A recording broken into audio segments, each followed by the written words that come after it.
rank where the view is nothing less than phenomenal. For how I express and project from my abdominal. The only view better, both my daddy and my mama know. No living parents, my sons give me balance. My wife is my serenity, this mic is my identity. The world is foul enough, that's why I write without obscenities. Provoking danger with broken language and spoken anguish. Begging to get hurt, why would you ask to go through changes? Yes, Lord, life's a chessboard, master the angles. Control the tempo, be the one who holds the info. Acknowledge is just as deadly as machete swings. When spoken, the truth is as potent as that Medellin. While others swear the style is free, I just let it ring. Our time is undervalued, soldiers make us better kings. My fams on my shoulder, reaching after better things. Today I take the shot, for them I'd rather set the screen. My mama told me follow my dreams. My daddy told me get it by any means. Stand tall, make him bow to a king. But I've evolved, you can see the resolve. Look in my eyes when you speaking to God. Life and for those who we caught up in using what I was taught with the muse. I guess they call it proving I'm more than an artist. Penciling out my darkest while stenciling out a harvest. And storing what gets me from A to B, just like garages. Instrumental with collages. Envision what I've been drawing. Broadway to give you rhythm like the great Lena on. So bent on, found comfort in the storm. Find peace and on when you see them others perform. Organized chaos, I'll cast it like hey ya. Yo, party people in the place to be. What's good? It's the #1 Chief Rocker at Knicks Universe, your main man, Uncle Freezy. And welcome to the premiere Knicks in the Nighttime joint, the Knicks at Night podcast. Salute to everyone watching us on X and on YouTube. And if you have not done so, consider becoming a member of the channel. Consider subscribing to the channel. Definitely hit that like button, share, and enjoy the conversation. Tory B is in the building. Salute. What's good, boss? What up? Hello, good people. Chilling, man. Darkosaurus is in the building. Daniel Berry Sports Highlights is in the building. Andios, salute. Andios is in the building. Salute. Tory B, how you feeling?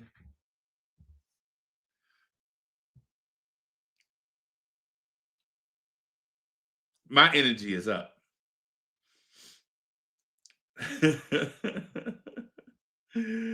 Yo, salute.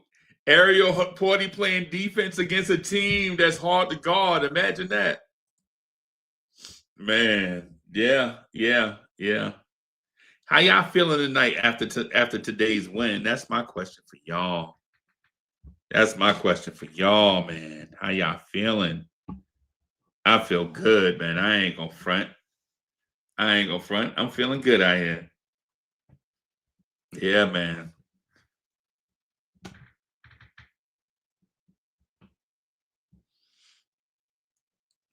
Yeah, I don't know. Scheme, brother. I think it's scheme. I'm not gonna say it's hustle because the guys have been playing, for the most part, guys have been playing hard all year. For the most part, they've been playing hard all year. Yeah, man. Yeah, y'all.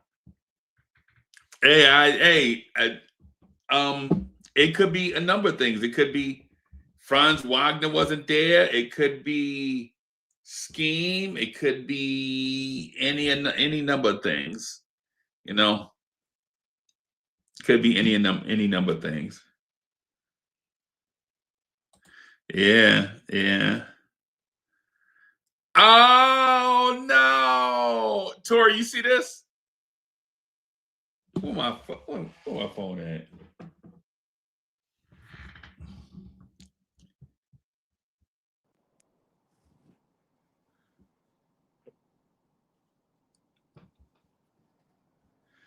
Yo, yeah, man. Y'all come on in here, man.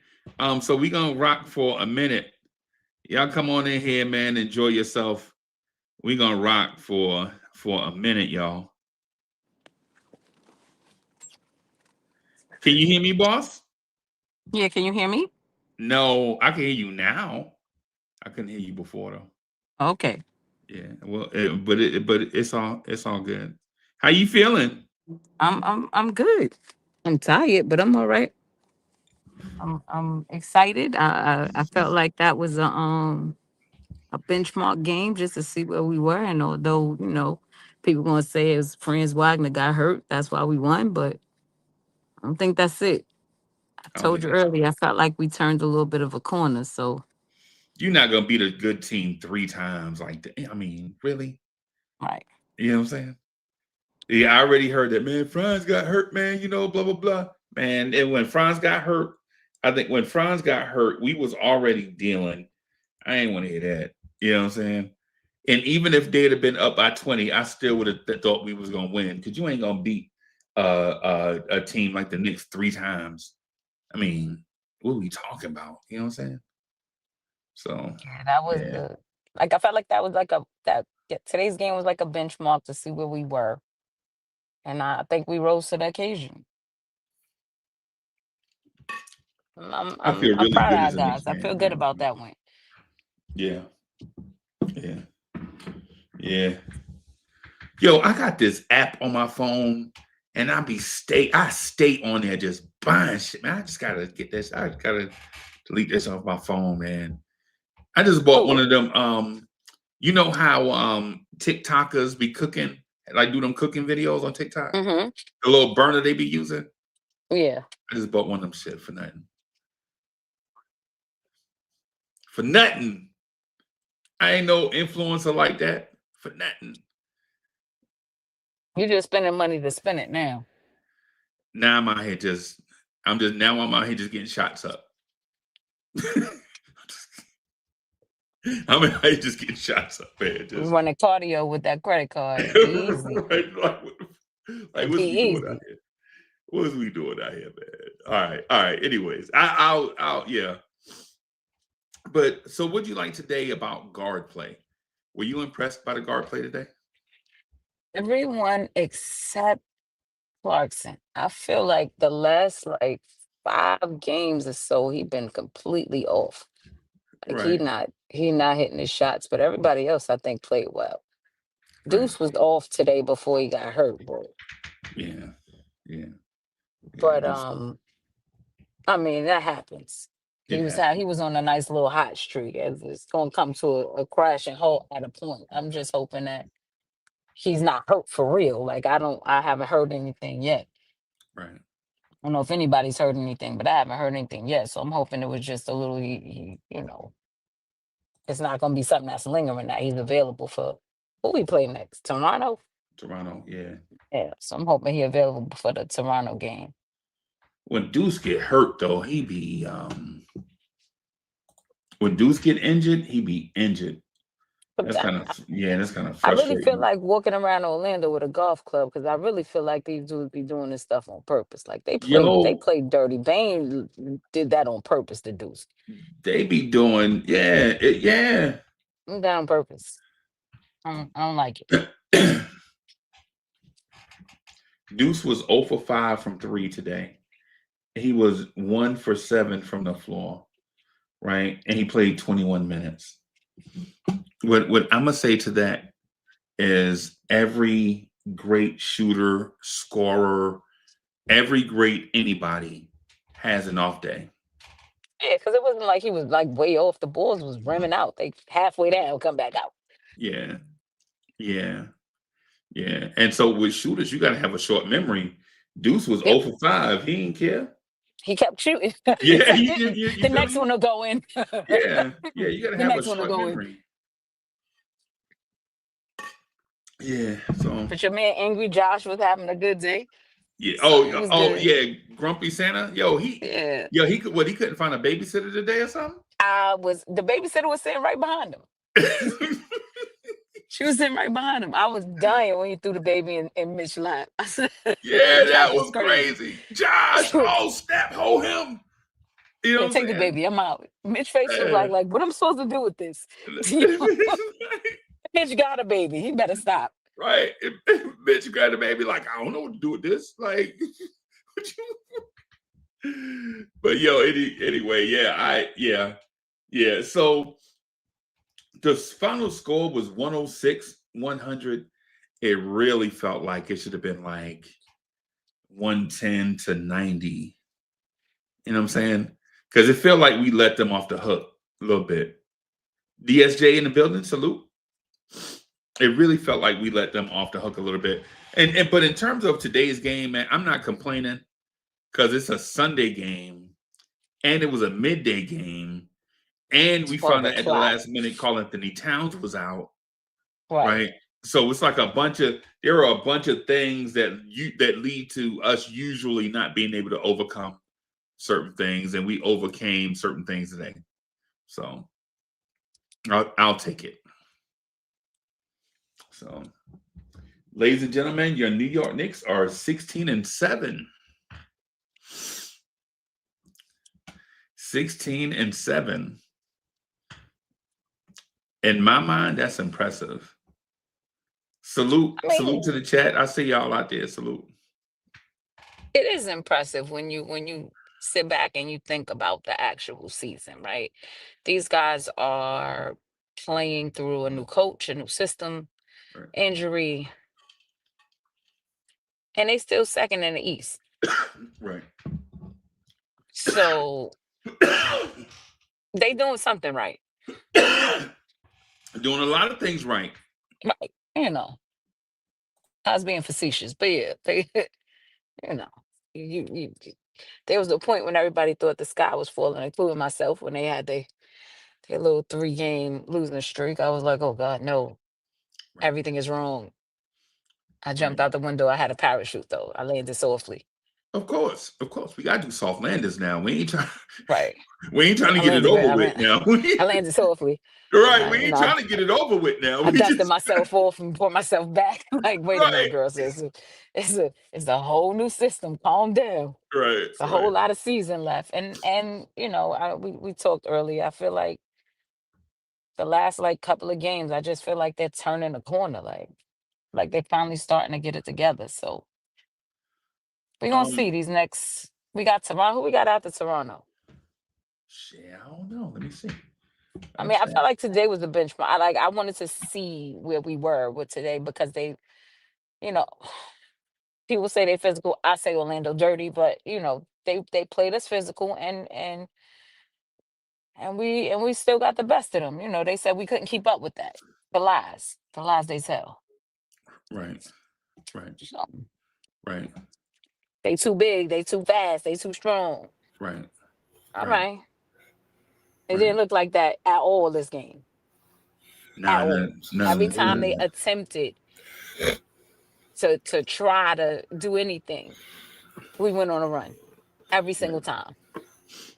Oh, I forgot. Let me say this real quick. See, before I get wrapped it up in your point, I want to say this to everybody watching and everybody that's been supporting.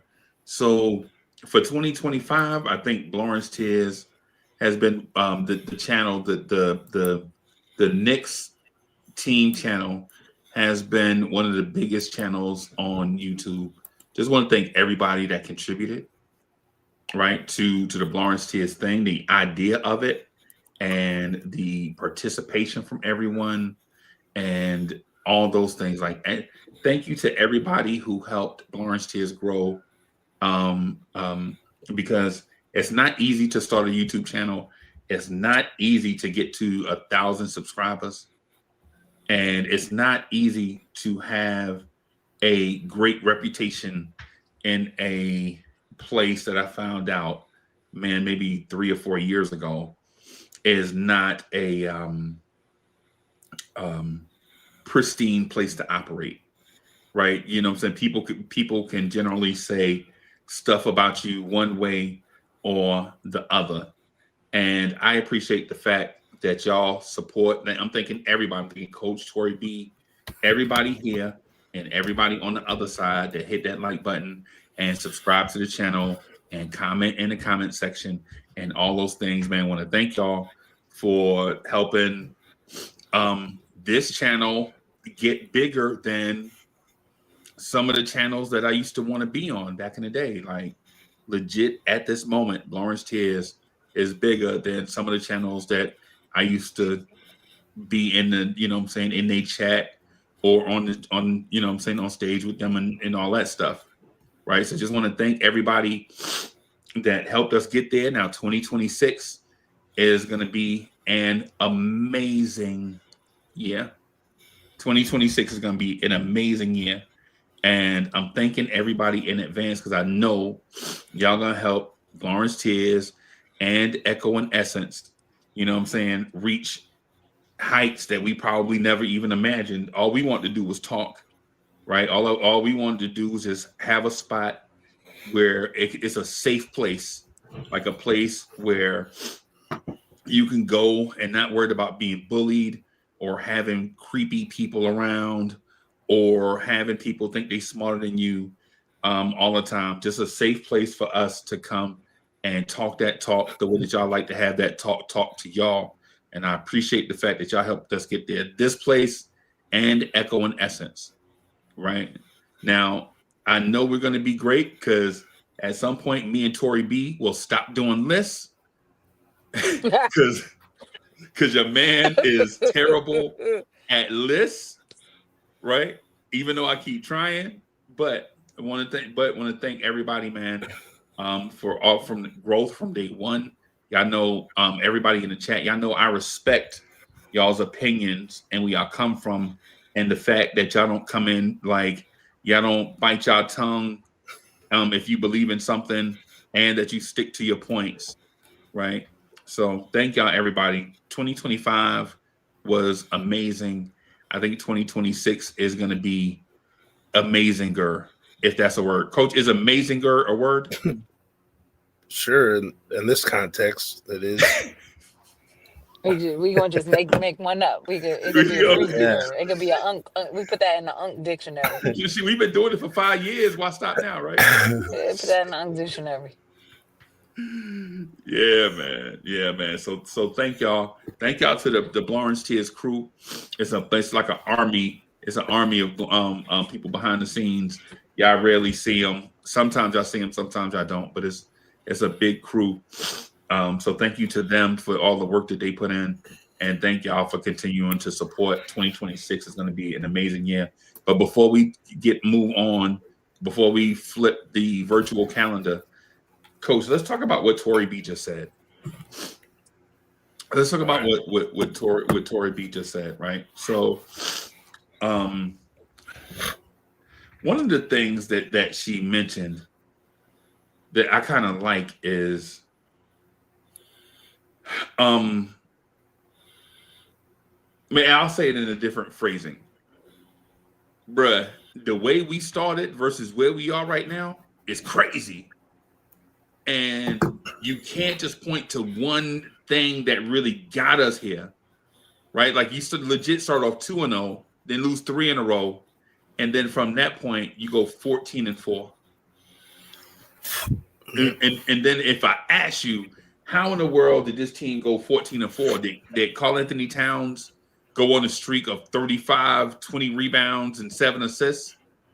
No, but OG Anunoby was hurt during that time.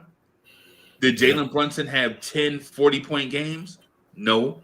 Landry Shaman injured his shoulder during that time. Mitchell Robinson was managing a foot injury during that time, right? And so when you look at how the Knicks won or got to this place, Tori B, Coach, if I was to ask you to point out the one thing, maybe I don't see it. Can y'all explain how we got here? I think I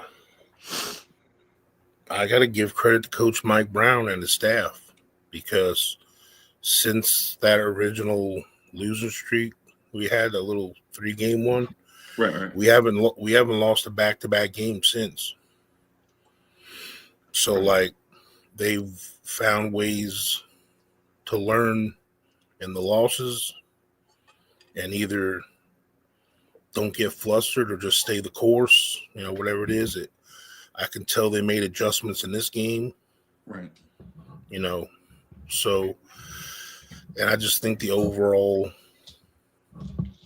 I think they set the tone in training camp and in the preseason with letting the young guys and the guys on the bench feel more involved than we have in the past. Great point, bro. That's a great point. And now that these guys, like, it's easier to say the next man up mentality when the next men up are more prepared and they feel like they're more involved in the process. They actually have a chance to make an impact. They may feel like they actually will get their number called, you know. So when you have that mindset, I think they perform better, you know. And I think we've been seeing it. You know, one of the things we talked about a week or two ago, mostly last week I talked about it a lot, was Brunson and Cat are going to do what they do. And what this team needs to succeed is the role players and the guys that we don't expect game in and game out to step up. And that's what happened in this game. We had a great contribution from Huck Porty. Obviously, Mitch made an impact. Right.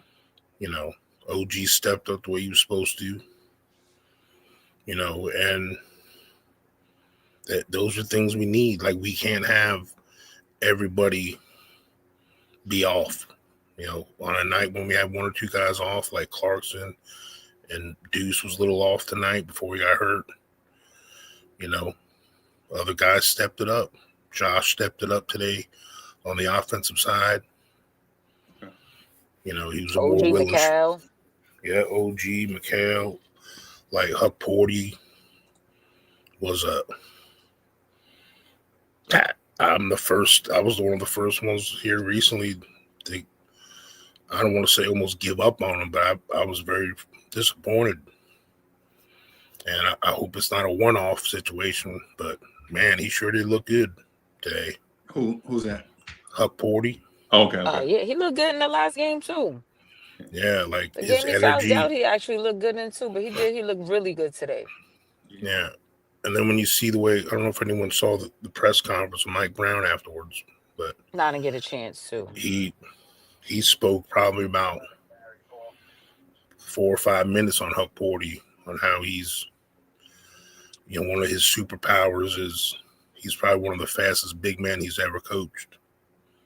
Okay. And he says that's what he expects. Like he said, look, man, you don't need to do this. You don't need to do that. What I need you to do is what you do best. Right. Get up and down the court, you know, hustle, play hard. I think we found a physical player on this team. Like Huck Porty might be the kind of guy against these physical teams like Orlando and Detroit. He might be a guy we can count on because the physicality don't affect him one bit. It looks like that's part of his game. Yeah. To piggyback off Coach a little bit, I did like the two-headed monster Mitch and Huck Porty today. Like, yeah, they both were in a little bit of foul trouble, but when he was swapping one out for the other, you wasn't missing anything. Right. Mm-hmm. Like, you got Mitch in foul trouble, but all right, put Huck Porty in. He killing on the boards. He playing great defense. And when they fouled him, he had his foul shots. So you go ahead and play the game if you want to. Like, we came to play today. And, you know, just to show you, like, how much, you know, he actually believed enough in Huck Porty that even at the end of the game, when Orlando was creeping back a little bit, Huck Porty was in there. Right. He trusted him enough to be in there in that moment. You know, that speaks a lot to what he, you know, and sometimes it's that little thing of, for a player to know that the coach trusts you and believes in you, that like puts you up that one little notch in your own psyche, you know? Right. I mean, that might be the one thing that, you know, from here on out, that's what made him turn the corner, you know, break through the ice. Maybe today was a breakthrough for him. Right. I hope so. That'd be great. Yeah. I mean, look, he looked down the bench. He called his number. He stepped up. So we can ask for. I mean, he was stay getting ready. them. You stay ready. You don't got to get ready. Huck he was getting them 50-50 balls. He had 3 blocks. He had He got rundown blocks. back for that block. Like, look at Yeah. you. Yeah, man. So, and when Kolek was in, he did a couple little things here and there. He had little moments. Yeah. Kobe's been playing well every time they put him in there. I mean, Yeah. today wasn't his best showing, but he's Right. been playing well. He You he know. has better court vision than I thought. He's really good at passing that ball. Mhm. He has great court, and he plays better. Like that second unit plays well together. When he's Yeah. out there with Mitch and them, they play well together. And it was good to see, I like him Mitch out there put, with Jalen too. yeah, like Mitch played more minutes this Right. game, and he So he they might keep have saying played he it. can't. Yeah, he might have played a couple extra ones if he didn't have foul trouble, at Right. first. But it's good to see that he. I mean, bro, I feel like every time he's in, like every time we sometimes I see Jalen Brunson put up a weird shot when Mitch is in there, like he knows Mitch is going to get the rebound. Like the way he puts it up, it's like sometimes he has this comfort when he knows Mitch is under there to put Right, up. because he got it. If I don't got it, he got it. Yeah, But Right. that's a great feeling. You're not scared to chuck because you know your big man gonna clean it up for you. yeah. And the thing is, we probably have the best offensive rebounder in the league in our team, and Cat might be one of the best defensive rebounders in the league. Right.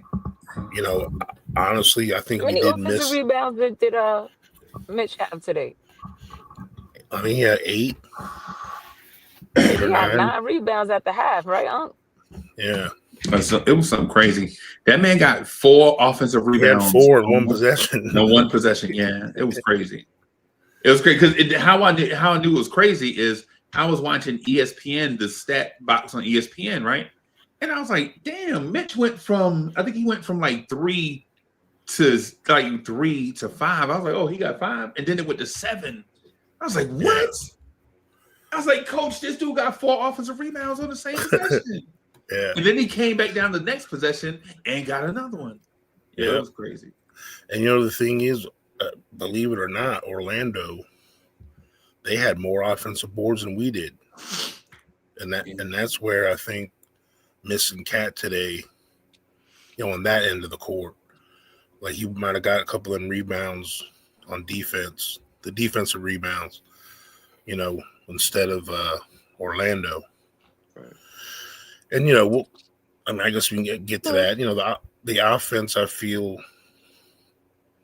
we didn't score as much because Cat wasn't there. That's just God honest truth. And maybe the defense was a hair better because he wasn't there. So the even defense out was definitely better. Yeah, Yeah. So it's like winning the game 130 to 112 or 106 to 100. I don't care. that just shows that we're the kind of team. Right. Like I've said before in the past, we can win every kind of way we need to. That's what's good about our talent. Right. Yeah. What up, Tori? What up, Coach? What up, Freezy? What up, Jay? Hey, man. Not much for Hey, winning hey. at this point. I'm loving what I'm seeing. I only hope Deuce is all right. That's my main concern because every time we play against Orlando, they seem to take one of our guys out. They take somebody out. Like I'm walking around Orlando with a golf club. And Like, like one of them gonna get it. it's I mean, hard they for can me to say that feel about us, sympathy. though. We It's hard, heard yes. Boncaro last game, and now we heard Franz Wagner. Well, I mean, by Carroll was like a non-contact, but this, like, it's hard for me to feel pity for them because considering half of their guys play football, like Jalen Suggs every other night is diving into somebody's legs. So it's like at a certain point, if you play And they crash coach dummy approve of that. basketball, it's gonna happen. Yeah, I mean, when I first came in, I overheard Tori talk about it a little bit when I was backstage, and I agree 100%. They were not too physical and athletic for us. Didn't look like to me. No. Right. We looked That just as that was the talk. physical, This team is just too as big. athletic. They're too athletic. Huck Porty. They're a Tired of that bad mess. matchup. When Mike Brown said in the post game, he said Huck Porty's the fastest 7-footer I've ever seen. Yeah, I was saying that. I said that earlier Chuck before was you came all on. over the place. Yeah. He was flying. He just has to pick up on the nuances that the big man needs in his game, but he has all the attributes that you want.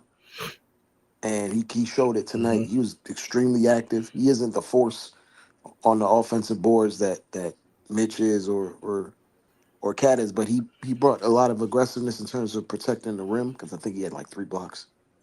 And he went Right. vertical multiple times. And like I also want to say, like, I don't think he meant to hurt that guy. Like they're teammates on their national team. Like, Nah, he Yeah, wasn't that's gonna do it. that. No, he didn't. He and wasn't trying to hurt. He Nah. almost destroyed That man over it. apologized for like 8 minutes, bro. Yeah, he oh, Yeah. did. Yeah, he was apologizing the whole time. I was like, yeah, come on, bro. He heard you. You know what I'm saying? So, I mean, Brunson was up and down. He was extremely hot or he was missing bunnies. yeah. Like he should have had 40 tonight. He probably would have had 40 if he shot his normal percentage from 3. So Yeah. eh, hmm there isn't. But But yeah, Orlando's gonna be dip out of the standings. They're gonna take a pretty short dip OG because from 3, whoo, money. he was OG wet, was boy. 5 for 7, 21 points, 7 rebounds, I think, 3 steals, I saw hmm people were 5 for 7 for attributing like downtown. How many assists he had? Did he have like 5? 2. He I was think he all had over the 2. place, yo. But He was all over the he place. on defense he affects everything And at every level. it You doesn't can't even look dribble in like his. he was Yeah. out, right? Like it looked like he never missed a day. Bro, and he put them clamps on Boncaro, bro. What? But Boncaro I didn't forgot do he was in the nothing. game at a point. Hey, Dre, you know what I noticed too Yeah, about yeah. Boncaro? We forced him deep right, and then set on his right hand. And Because it all you looked can do like, is pull up from there. You yeah, can't it really. looked like he can't go left. Yeah. I think he had like a oblique, so he may The- not even have the explosiveness right now. Right, yeah, that's what I'm saying. Yeah. Because if y'all notice, I think Anthony Black led them in shot attempts, bro. And if Anthony Black is doing that, you take that every night, Yeah. Yeah. every day. Matter of You fact, I'll take check. that. I'll check. Even though he improved, you clearly saw his jumper ain't all the way there yet. So Yeah, you kept it's leaving not him open. broken, but it ain't there yet, though. Yeah, he's gonna need another year or 2. But the Him, talent is Suggs, and evident from Anthony him. Black. So Suggs 16 shots, Suggs Black got hurt 16 too as shots, well. and Bain 15 shots. I saw Suggs like tweak. It might have been an oblique as well or a groin. Yeah, he He out. tweaked something in the first half, and then he tried to play through it, and it got worse Yeah. by the end of the fourth. So they're in a rut right now. They're in a bad place. But you That's know what they what get though? for always trying to hurt people. Hey, Well, Turkey, I yeah, was just about to speak to that point. The thing about playing physically is physical teams always have a lot of injuries, right? It's just a part of it. Like if you notice, and I know, and y'all know how I am, right? Um, um, yo, Sherman says Paulo has a sick handle for us. Bro, yeah, nobody's talking about his. Yeah, Sherman, you gotta stay with us, bro. Nobody's saying that he doesn't have a handle. I already seen Paulo Banchero play live 4 times, legitimately live, like 20 feet away from him. I already seen him like 4 times. Like I know he can play. I'm a Duke fan. I know he can play. What I'm saying is he can't go left. I don't know what it is. Matter of fact, when I told the story where he went by Quentin Grimes, he went left by Quentin Grimes. So I mean, I know that I'm not saying that this dude, you're not going to be the number 1 pick if you can't. I'm saying today, when I'm saying today, you didn't see that, bro. Like he couldn't get to them, like he couldn't get deep in the paint and throw up them shots with either hand. You know what I'm saying? Like I don't know what it is. Today just wasn't that day, bro. Like today, because think about it, when Franz Wagner is out, shouldn't that be the day that Paulo Banchero take 25 shots? It should, but Right. he looks like he doesn't like he looks like he clearly missed a month, and he's Yeah. not in rhythm whatsoever. Right. And he's Yeah. also heard the whispers like are they better without me? So should I play a passive role? Like Yeah. Yeah. there's the mental aspect for him. Yeah. Yeah. But Yeah. eventually, with all these guys out, he's gonna have to take on that burden, and he's gonna be taking a ton of shots. And, He's. Oh, go ahead, Coach. no, I was gonna say, and how what we got to think about too on our end is how disheartening it is to a team like the Magic who feel like they have a guy at the point of attack defending in Jalen Suggs that they feel like he's an all defense guy that they can get away with just putting him up at the top of the key and defending somebody, and they think that that's all they need to do. And then you got someone like Brunson, who for the past 3 games, even though he lost the first 2, he can't defend him. Like Brunson just shows time and time again, no matter who you put on him, big, small, strong, fast, you can't stop him. Like it's just this is the 3rd game he's got over 30 points against him. And he missed like a ton of shots he normally makes. Yeah, but when you have volume shooters and high usage guys, sometimes they have those games where they make up for it at the line because they're getting fouled, and that's what Brunson did this game. He had 9 points on the free throw line. So the thing is, when a team tries to just defend Brunson one-on-one, you can't. But everyone's afraid to double us right now because our other guys are making shots. They can get away with doubling them when Josh is afraid to shoot. We may have underrated how many good shooters we actually have coming into this season. Yeah, no, I agree, and that's what makes us deadly. Like if Like to Josh say, I is did hitting, not underrate that.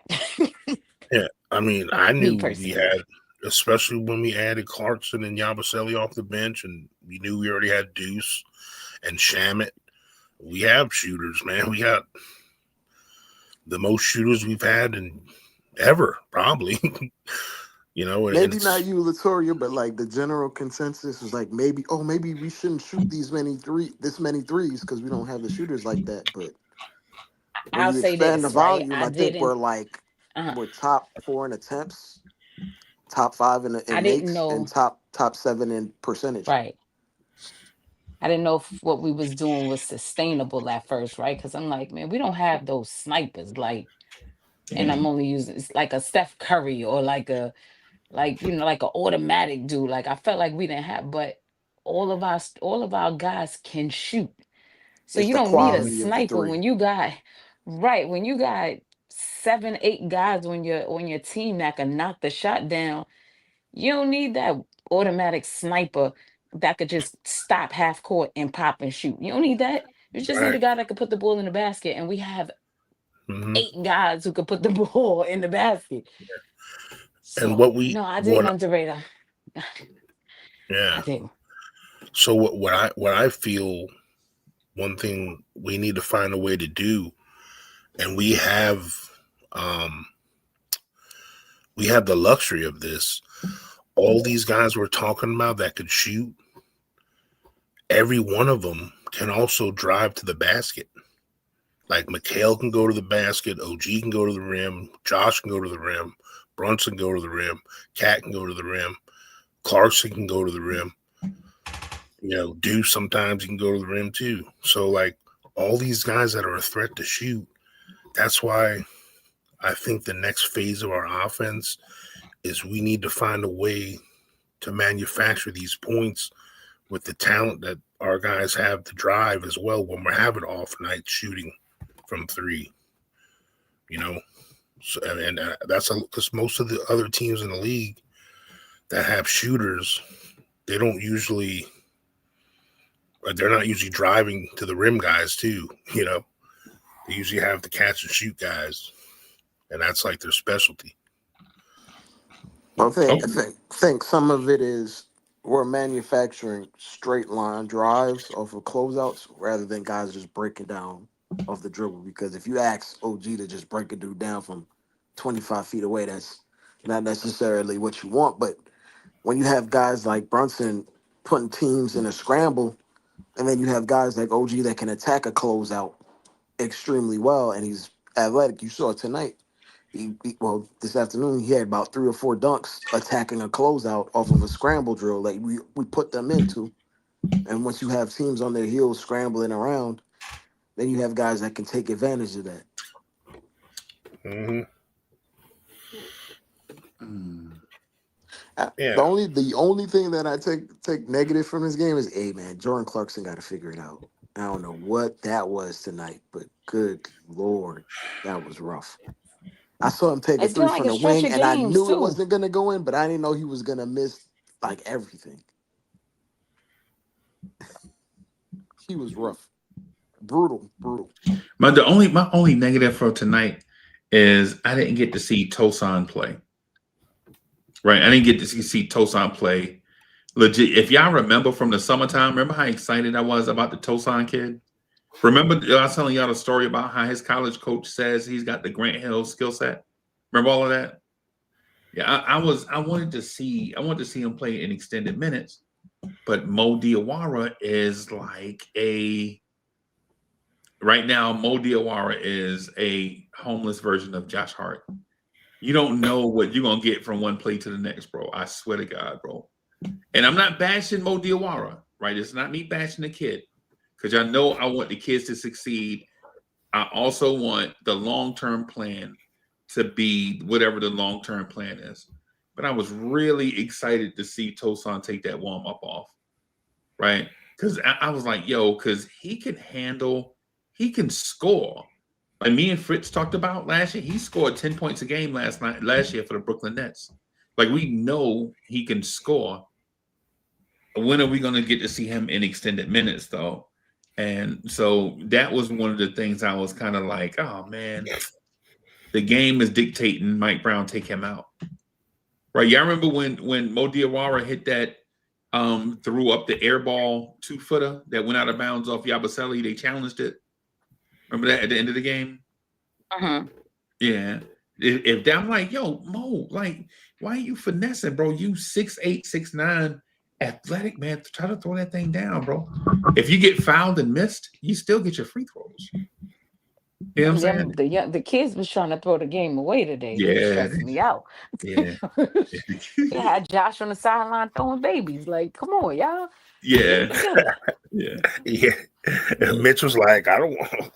Yeah. Playing Like hot potato we with the gotta get Jiggy twins. to the Like, what are y'all points now, doing over there?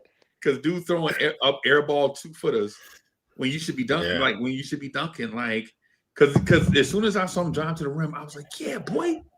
And then it's like that uncertainty with the NBA speed. You can tell it was because of experience, right? Like it wasn't because he can't play, right? That play happened. He was like, should I yam it? Should I go glass? Should I, you know what I'm saying? Should I throw up a floater? The main thing to do right there is be decisive. Whatever you do, just believe in it.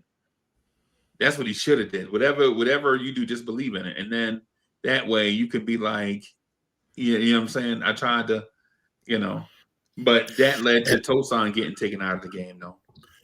Right. And I think that's it. Out of all the things, I think Mike Brown is whatever. People can say whatever, good, bad, or indifferent. One of the things I think Mike Brown does do with his players, at least with this team right now, is he wants our guys to do what they do best.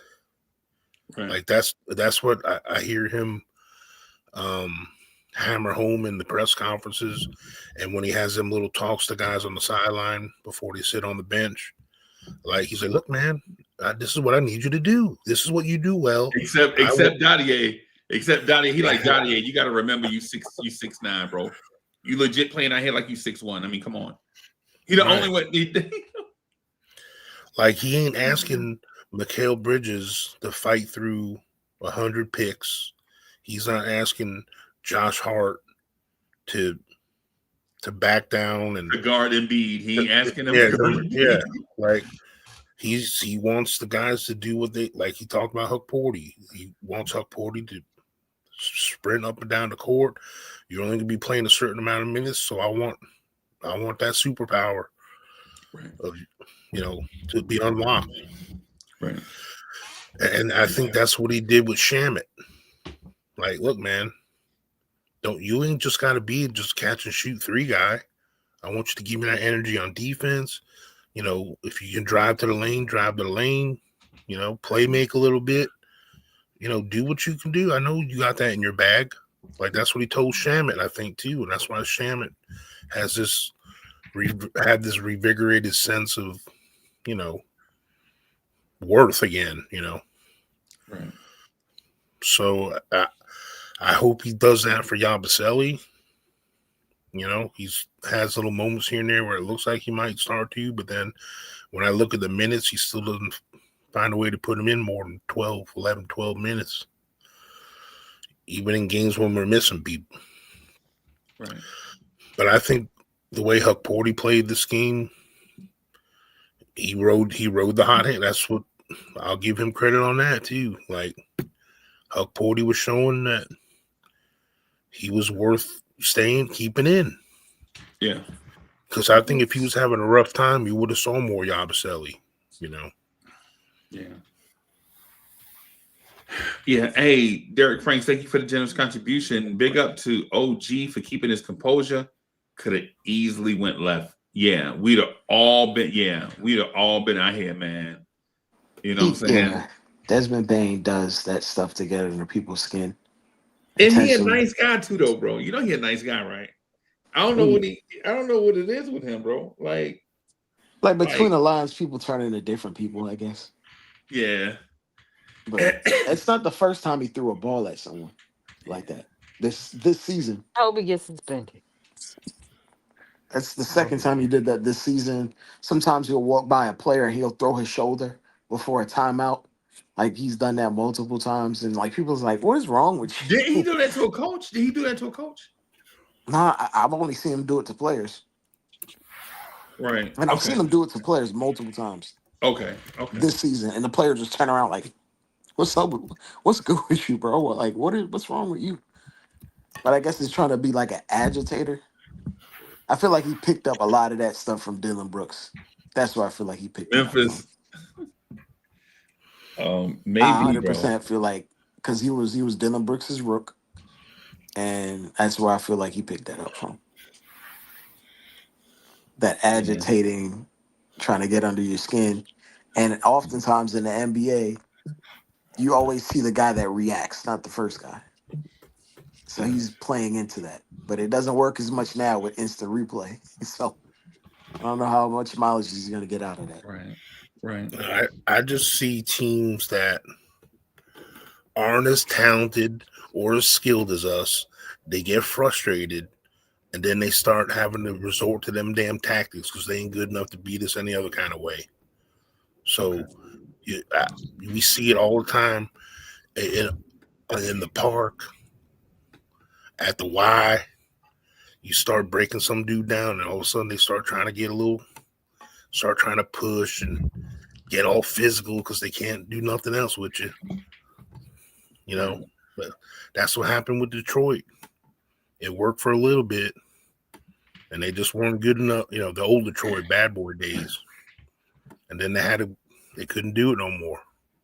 The Knicks tried to do it. I'm sorry, Coach. Yeah, I was just saying the Knicks tried to do it for a little while. And then we saw we can't win games like that in the long run because you get your guys hurt, and it becomes a mess. That's what the Pistons did last year in the playoffs. Yeah. They tried to out physical us to wins. That's what they were trying to do. We're going to push you around and we're going to hope that we win. And it didn't work. Yeah. The irony is the Pistons are super skilled right now, though. The irony is the Pistons are trying to play modern basketball right now. So, because they have don't they have Duncan Robinson? Mm-hmm. They have they have two shooters, right? They have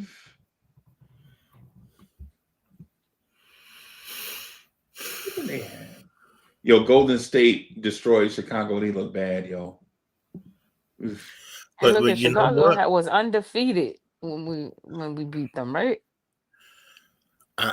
I think Jalen Duren is gonna out athlete a lot of the other centers in this league, but he ain't gonna out athlete our centers. No. Jalen Duren is very athletic, and then once you see him next to Mitch, you realize, oh wow, he's really 6'9". Yeah. Yeah, like against our big men, bro. Nah, he ain't doing all that, bro. He may have a How big game. do y'all think Hug Porty is? Just take a wild guess. He's a legit 7 foot. He's like 6'10", 6'11", I think. I think he's a legitimate 6, 7 foot. I'm But 5'2". I also Everybody's believe taller than Mitch me. is taller than 7 foot. I think Mitch is like 7'1", Everybody's taller than me. 7'2" in shoes. I don't know the exact height on him, but when I looked at him, I was like, yo, this motherfucker big as hell. Right? I'm gonna check. Let me just hold on. I ain't gonna speculate. I'm gonna check his weight.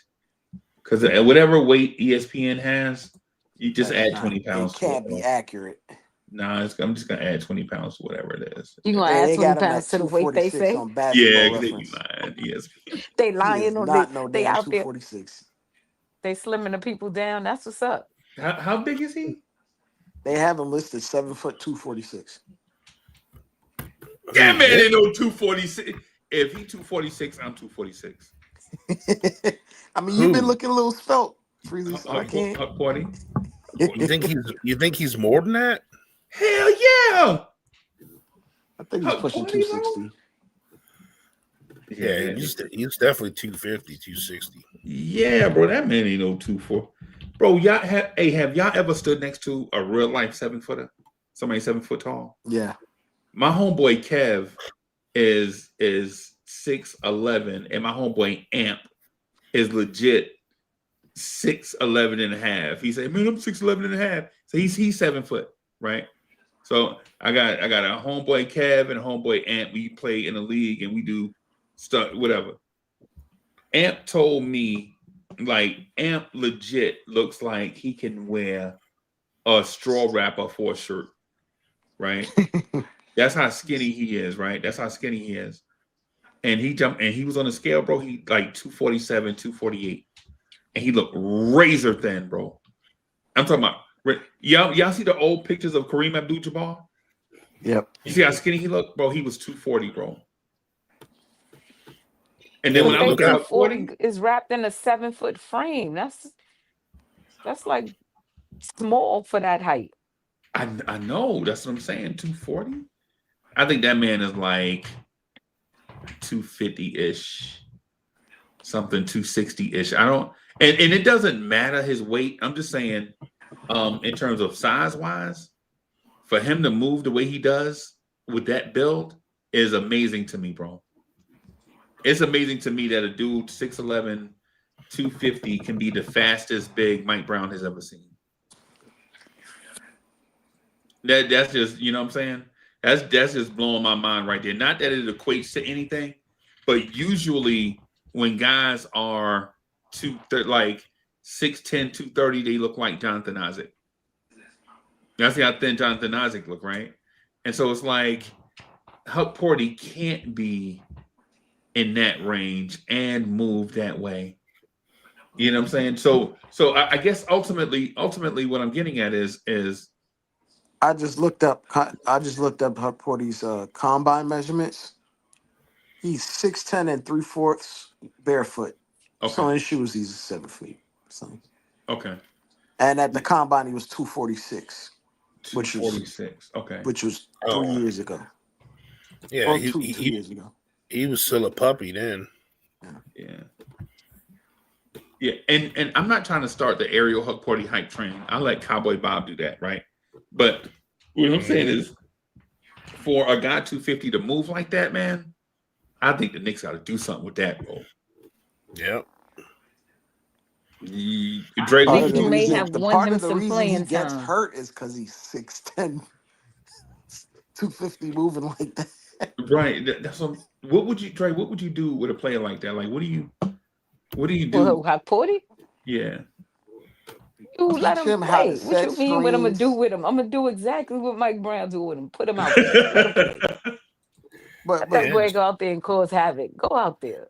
but Get get some out and run. rebounds. but Dunk the ball. to be Play good honest, defense. Right. if you just drill in the fundamentals with him and the instincts will come along, you can go a long way with him even at his 4. To be absolutely honest with you, if you teach him how to set consistently good screens and just be an athlete on defense without fouling, like learning how to play physical without fouling is a skill in Yeah, itself. Yeah. Yeah. And like if he You once can don't you he learn to don't do see that, it. yeah.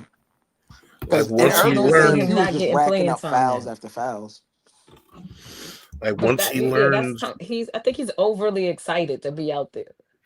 yeah. Well, remember when Mitch first started off, he had more foul trouble because he was that same way. He was trying to swat everything and Right. just run around and Right.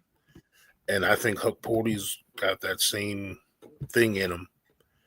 And once he gets his feet under him and gets a little more body control, that's another thing Mike Brown talked about in his press conference when he's bodying up to when you play defense to lead with your chest, even when you're contesting a shot and you're not jumping. Make Right. sure your chest is first, not your hand, not your arm. Right. And that's something you said he's been trying to talk to Huck Porty about doing more. Right. If he starts figuring that out, I've even seen Yabusele do that a few times on defense. Like he'll kind of just like put his chest. It's like something they're coaching them to do Right. for sure. Right. I mean, we still get a lot of dumb fouls here and there. It happens, but I feel like we're getting less. Like we're getting a lot of contested shot non-calls that we've had fouls on in the past. Okay. Okay. Yeah, when you watch, so the thing is, for one, Ariel Huck Porty's not a kid anymore. He's 23. So he Yeah. should be at that stage where he's like turning some type of corner. Like Yeah. you could like you remember when we first got Deuce, we knew Deuce was in a Bob Huggins offense. We knew he was an athlete because he could have played D1 football. We knew Deuce was a student of the game. We knew Deuce was a extension of the coach because he played for Bob Huggins. Right? It's the same thing. Like Deuce is gonna be we knew Deuce was gonna be a very disciplined dude that was not gonna do things outside of what he was asked to do. Because those are his traits, right?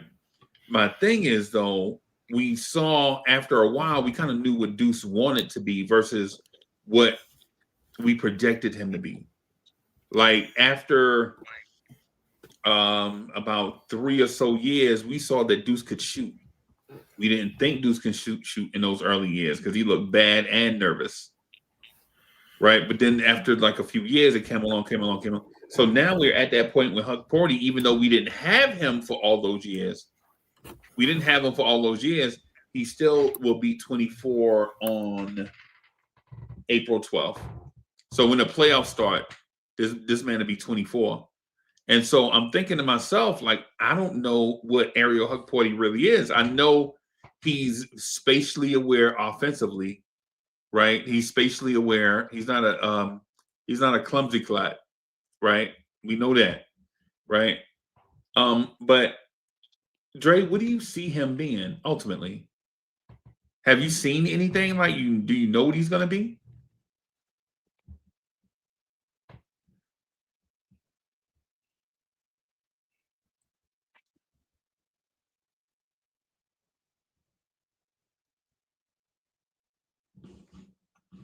Yeah. Oh man, I saw that. That put him out. That put him out a year. I think James Najee too. I think James Najee missed a year too. Najee didn't really regain his athleticism though. Yeah, yeah, yeah, man. So, hey, so what do you think? What do you think he's gonna be, man? Huck Porty.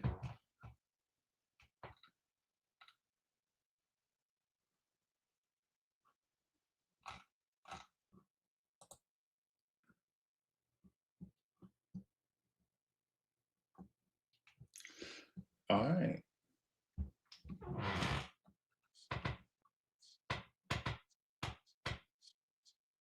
Yo, Dork, you gotta take into account sample size as well.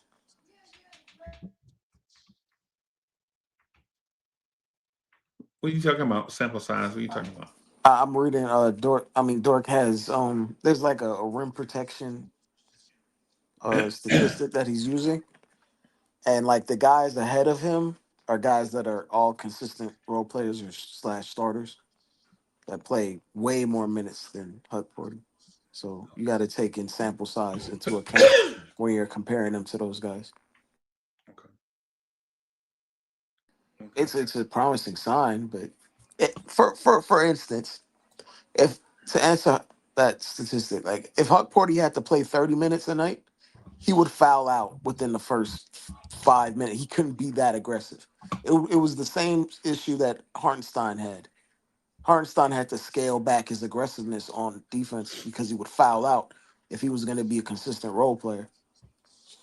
Right. And when you scale back that aggressiveness, you're not as in tune to challenge everything in the paint, challenge everything in the lane. You have to be selective. Right. Tori B, I'm thinking that Huck Porty can be a Hartenstein type player. Well, See, he's left-handed German and wears like 55. like I said, I like the double-headed monster of Mitch and Huck Porty tonight, right? And Right. now that we got Mitch back on the bench, I think the two of them together can be a great backup for Carl Anthony Towns.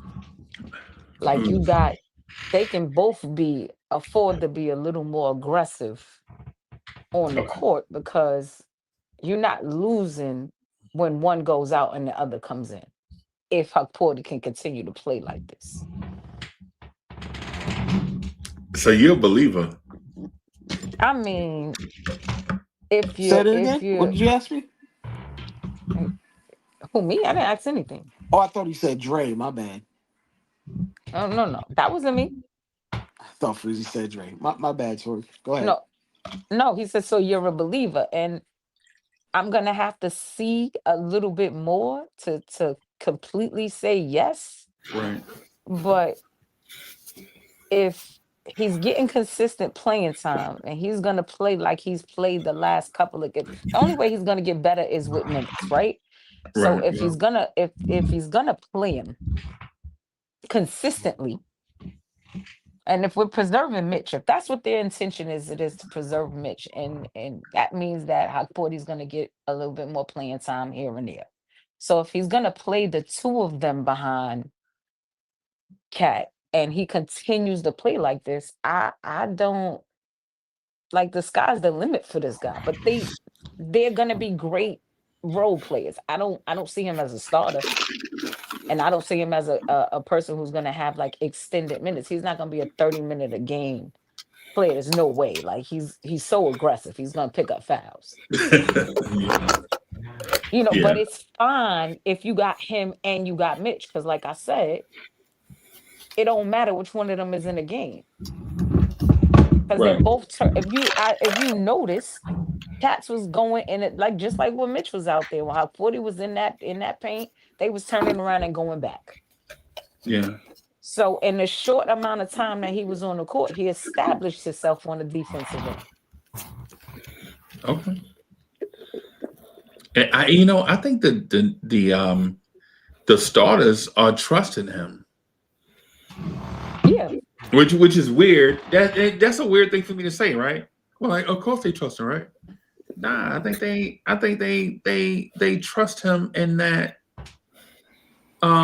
They toss him the ball and let him make DHO decisions, Yeah, yeah, which I think is the Mike Brown thing more than anything in terms of empowering guys to do stuff. right. I even to a lesser extent, I don't remember if you remember this. Mitch hit someone on a backdoor pass in a DHO a couple games ago, and I Yeah, ain't no, that was never, Charlotte. Was that yeah, Charlotte? and I ain't never seen him do that Yeah, ever. didn't see how the play ended because I fainted, but I did see the It, first it, part of it, it though. it ended up with like a foul on a layup Didn't it? I thought attempt. it was like a like a corner three or No, something. it was a backdoor pass for a layup off of DHO. Okay. And And I was just like, I have never seen Mitch do this ever. Right. But it probably took him about 2 months to get comfortable doing it. Yeah. Yeah. But Yeah. I do appreciate the fact that Mike Brown empowers players to do things a little bit out of their intended role, Right. just to see where their ceiling is. Right. Right. Right. Right. Yeah. Hey man, I don't want to because just a few weeks ago, just like maybe 2 weeks ago, I was on a panel saying that Ariel Huckporty is just out here running, getting cardio. Right. Like I didn't think I don't think Those he minutes had. were rough. Yeah. Yeah. Yeah. I didn't think there was any intent or any plan.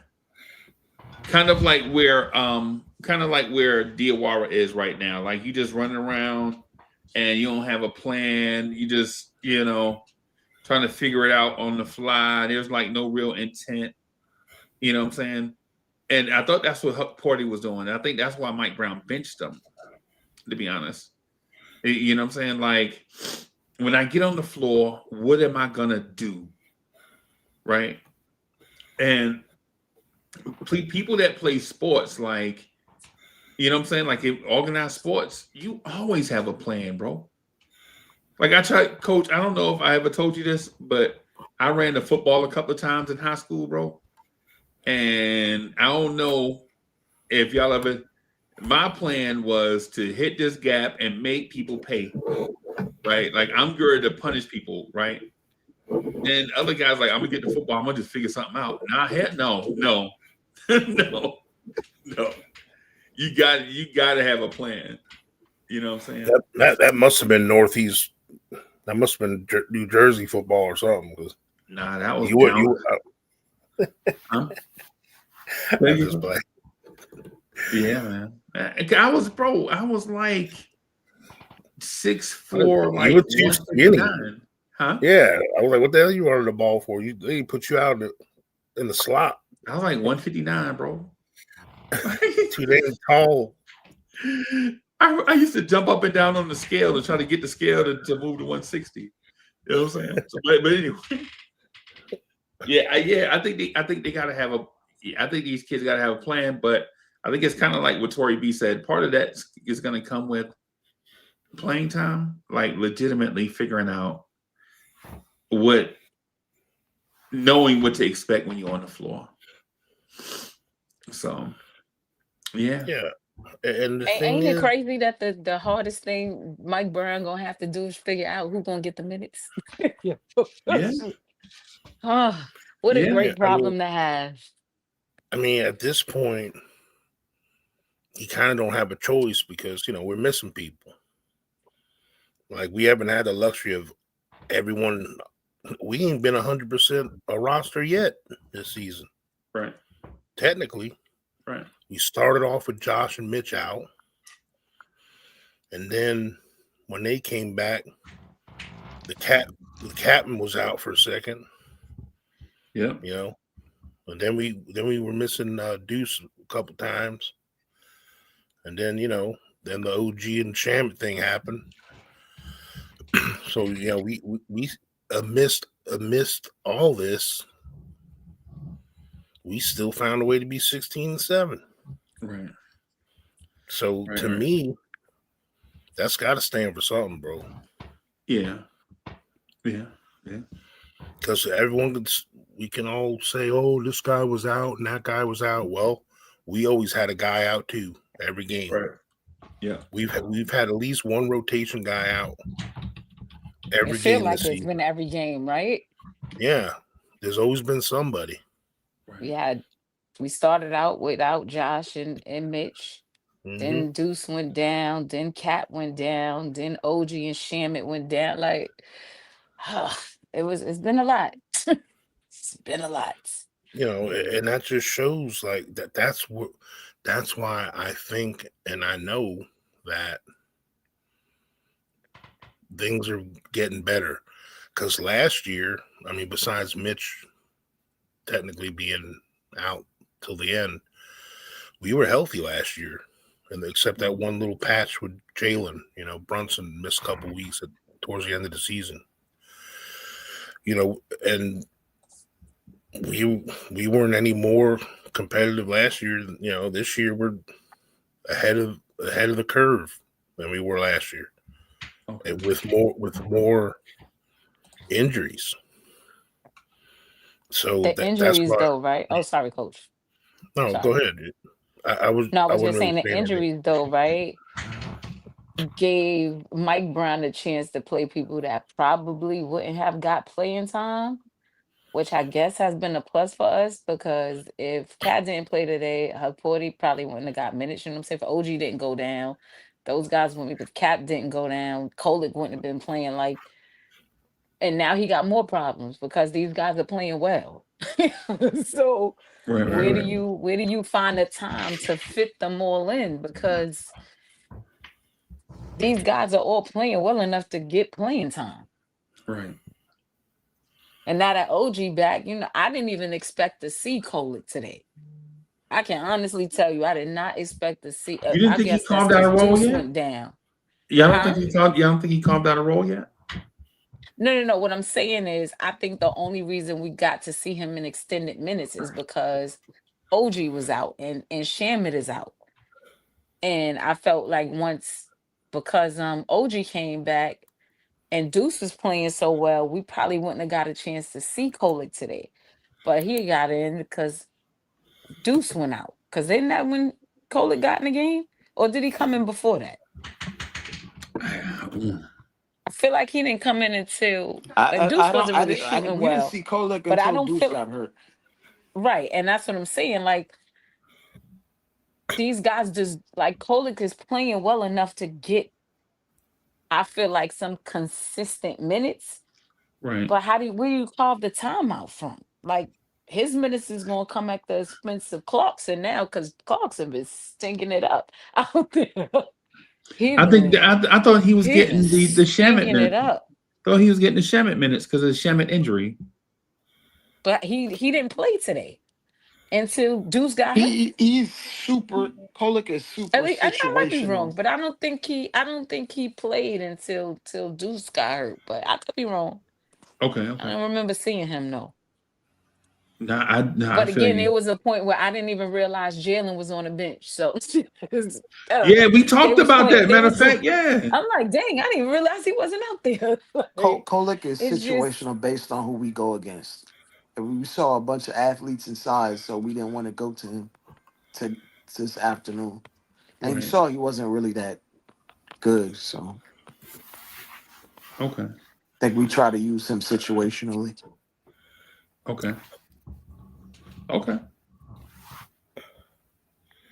I mean, I swear, I feel like Mike Brown got great problems. Like, how do I get these guys minutes? That's his problem. How do I get him minutes? Because I feel like Porty needs minutes. Like, I think, like, everybody's crying about getting a point guard. I don't think we need one. I thought we needed front court help, but I think we had what we need on our bench. My personal opinion, we drafted a couple guys to be a backup wing, but we kind of need a third wing, especially if we're going to keep starting Josh. It'll just meld the rotation a little bit better. Like another guy that's around 6'7", 6'8", that can give you spot I'm with you. I feel like that's more of a pressing need than a point guard. I think we play point guard by committee. How many assists these guys are racking up? Everybody's passing the ball. I think we're top 5 in assists. So. We need a Najee Marshall kind of guy. Oh, you're tugging at his heartstrings. Freezy been asking for Najee Marshall for 5 years. Bro, oh my God, bro. Oh my gosh. He's playing a lot. He's playing left over there. If we get Najee Marshall, bro, it's gonna be the doggone Najee at Night podcast, bro. That's my guy. I love him like people love Frank Ntilikina, bro. Like legit. Me and him is beyond man crush, bro. Like, it's beyond man crush. When a dude can do Anthony Mason stuff and shoot.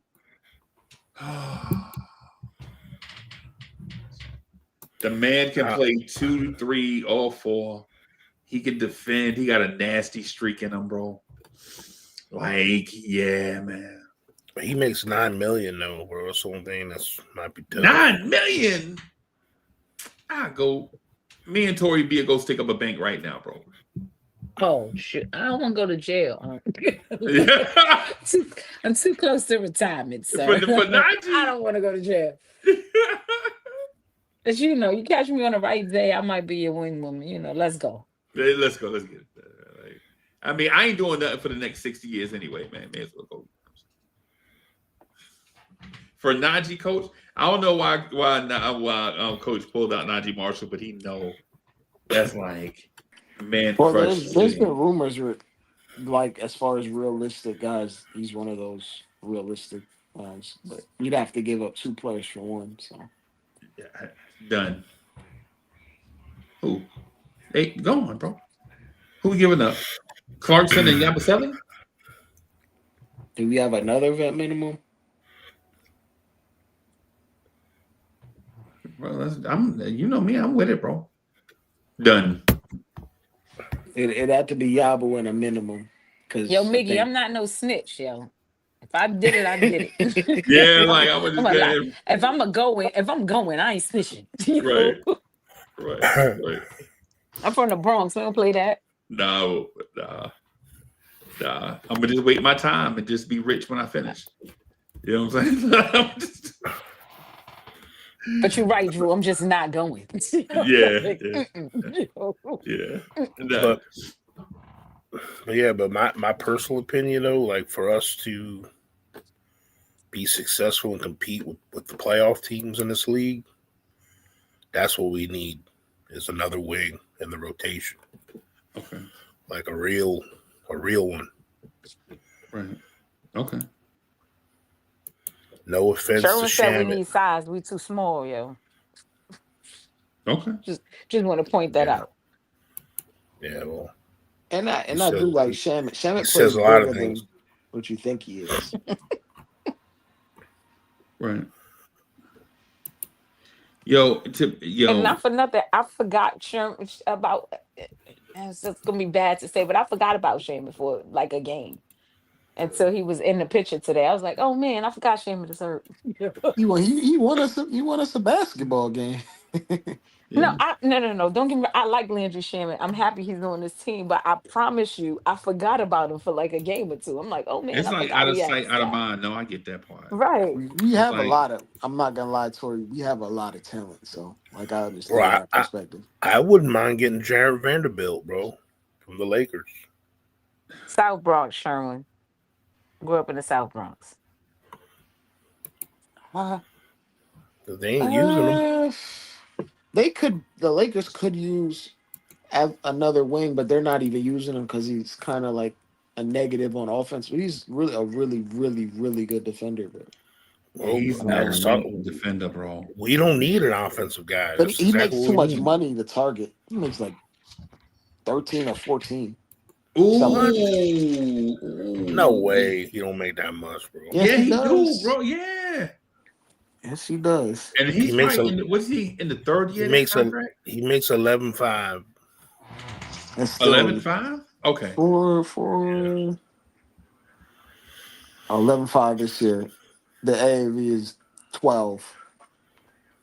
His player option is 13. His cap hit is 13. Okay. He makes 12.5 next year, 13.2 a year after that. With the player option. Nah, I'm good. That's a lot of money. There go Wiz, bro. Wiz just can't leave the pot unstirred. Wiz, why can't you just leave the Wiz, pot I want to trade unstirred? nobody. Lieutenant Deuce. That's who Wiz is. I had this. I asked y'all this earlier, right? I think I asked you. I'm almost certain I asked you this when we was talking earlier. Trey Murphy's pretty good. How do we? Since Wiz brought it up, I'm not a proponent for trading anybody, but we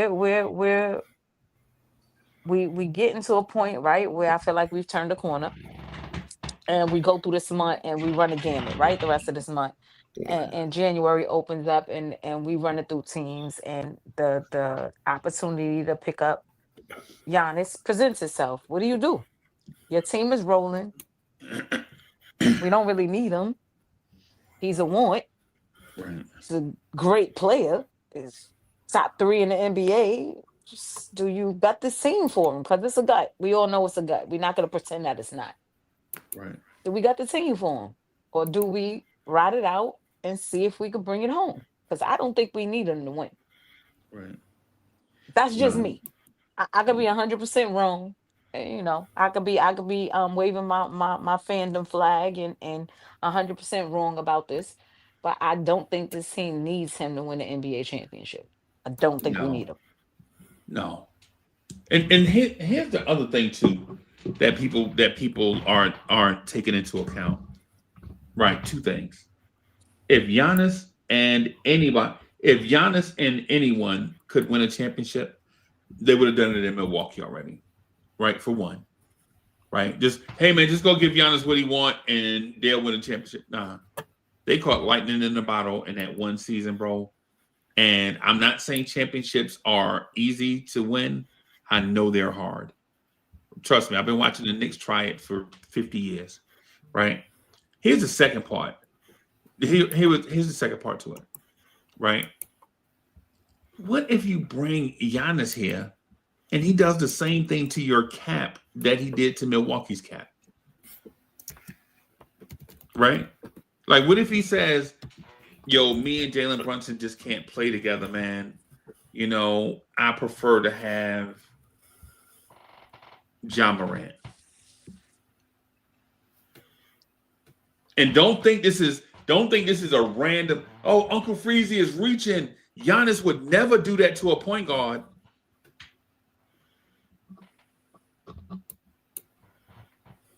We've seen it over the years. Milwaukee has sold their soul to Giannis to keep him happy in Milwaukee. And now Giannis is that guy, is that monster that they created, right? They created that monster in order to keep him. And now he's that monster. And if you trade for him, right, say you trade Cat and OG for him, right? And now it's Giannis, Bridges, and what's the name? The first thing he's gonna say when he get here is, "Yo, we got to get a big that can stretch the floor." You know, Kuzma's is going to be coming too in that deal for the money to work. I mean, I'm saying whoever. I'm just saying when he get here, like when he, because whether it's 2 teams or 3 teams or 7 teams, I'm saying when Giannis gets here, he's not gonna be like, I am Jalen Brunson's Robin. Giannis ain't saying that, right? You know he ain't saying that, right? You know Giannis. And Jalen Brunson ain't with it. Yeah, this is what I'm saying. Jalen ain't with it. Right. That's what I'm gonna say. What has Jalen Brunson ever won in the NBA? If we can finesse Bobby Portis in that deal too, I would do it. Yeah. Giannis is basically gonna be like, I need things to be my way in order to be comfortable. Right. So it's like, if he don't like Bridges, Bridges is gone. If he don't like Brunson, Brunson is gone. And you know his 2 brothers are gonna be in those Hakim Dadier and Mo Diawara spots. Yeah, I know that. We're not taking them, dude. We're not taking them. Yeah, if you want Giannis, Madison Square Garden, and we are not taking the Greek brothers to sit on the ends of the bench and take up weight. It's space. If you want Giannis, they cannot come. Then we don't want Giannis. Yeah, this is what I'm saying. Like, the whole Giannis thing, I respect Giannis. I know he's a top 10 player all time. Him and Jokic from this generation are kicking down the door to be top 10 players all time. Not Embiid, right? Because I think Embiid shot 6 for 50 tonight. Embiid is 2 through. But Giannis is going to be a top 10 player all time. So is Jokic. Jokic might be the greatest player to ever play, but we don't know it yet because he's still not old enough to be in that conversation, right? But for Giannis, man, y'all think Giannis is going to come to the Knicks and play second fiddle? Giannis might get Mike Brown fired on the spot, right? Like all these things that come with all the things that come with franchise players. Like if y'all think Jalen Brunson is pulling the strings, like subtly pulling the strings, you know what I'm saying? Imagine what Giannis is going to do when he get here. Like, is Giannis going to come here and believe in it? Y'all think Giannis care about the Nova boys? He ain't attached to Nova boys. He might be. You don't know what Giannis will do when he get here, right? So my thing is this: like what you have now versus what you'll get, and the things that come along with the things that you purchased. We don't know, right? But what we do know about the devil that we have is these guys like each other. All the guys are pretty cheap for. Cat is cheap pretty much for what he does. Brunson is definitely cheap for what he does. OG Anunoby is cheap. Bridges is cheap. And they did that by design because they all want to be together. But when you get Giannis, you think Giannis is going to take a pay cut? When we get Giannis and extend him, y'all think Giannis is gonna do a team-friendly deal when we extend him? No, he gonna be trying to get the max for his brothers too. When Coach opened the newspaper and he sees the NASA's got a 4-year, $41 million deal, Coach is gonna faint. And I'm gonna have to get Big Boy up off the floor. Y'all know I love Coach. Y'all know that's my alter ego, right? But that's all I'm saying. When they give the youngest brother, when they give the youngest brother a 4-year deal, we gonna be like, this is Chris Smith all over again. That's you all gonna I'm have to saying come about pick the me up Giannis. too, Coach. That's all. That's all I'm saying. Come get me too. I got you. I got you. I got you. Right. I just don't think the way Giannis plays, he's just a risk right now. Like I'm worried about his injuries situation. Like the way he plays too hard. That too. And his shot ain't good enough to make up for when he's got an owie and can't just bully everybody. Right. Like that's, and I'm not saying anything blasphemous. That Cat is better than Giannis or anything like that. So don't twist my words. That's why Cat, and with what we do, works, because when he's got an owie or he's hurt, at least he can still shoot. Like where he might have a problem lifting off the ground or driving to the lane and being as strong with a hurt quad or whatever, he can still spot up and take a shot and make it. He can get to the line and make free throws. Imagine a late game with Giannis and Mitch in the game. We got 2 dudes missing free throws.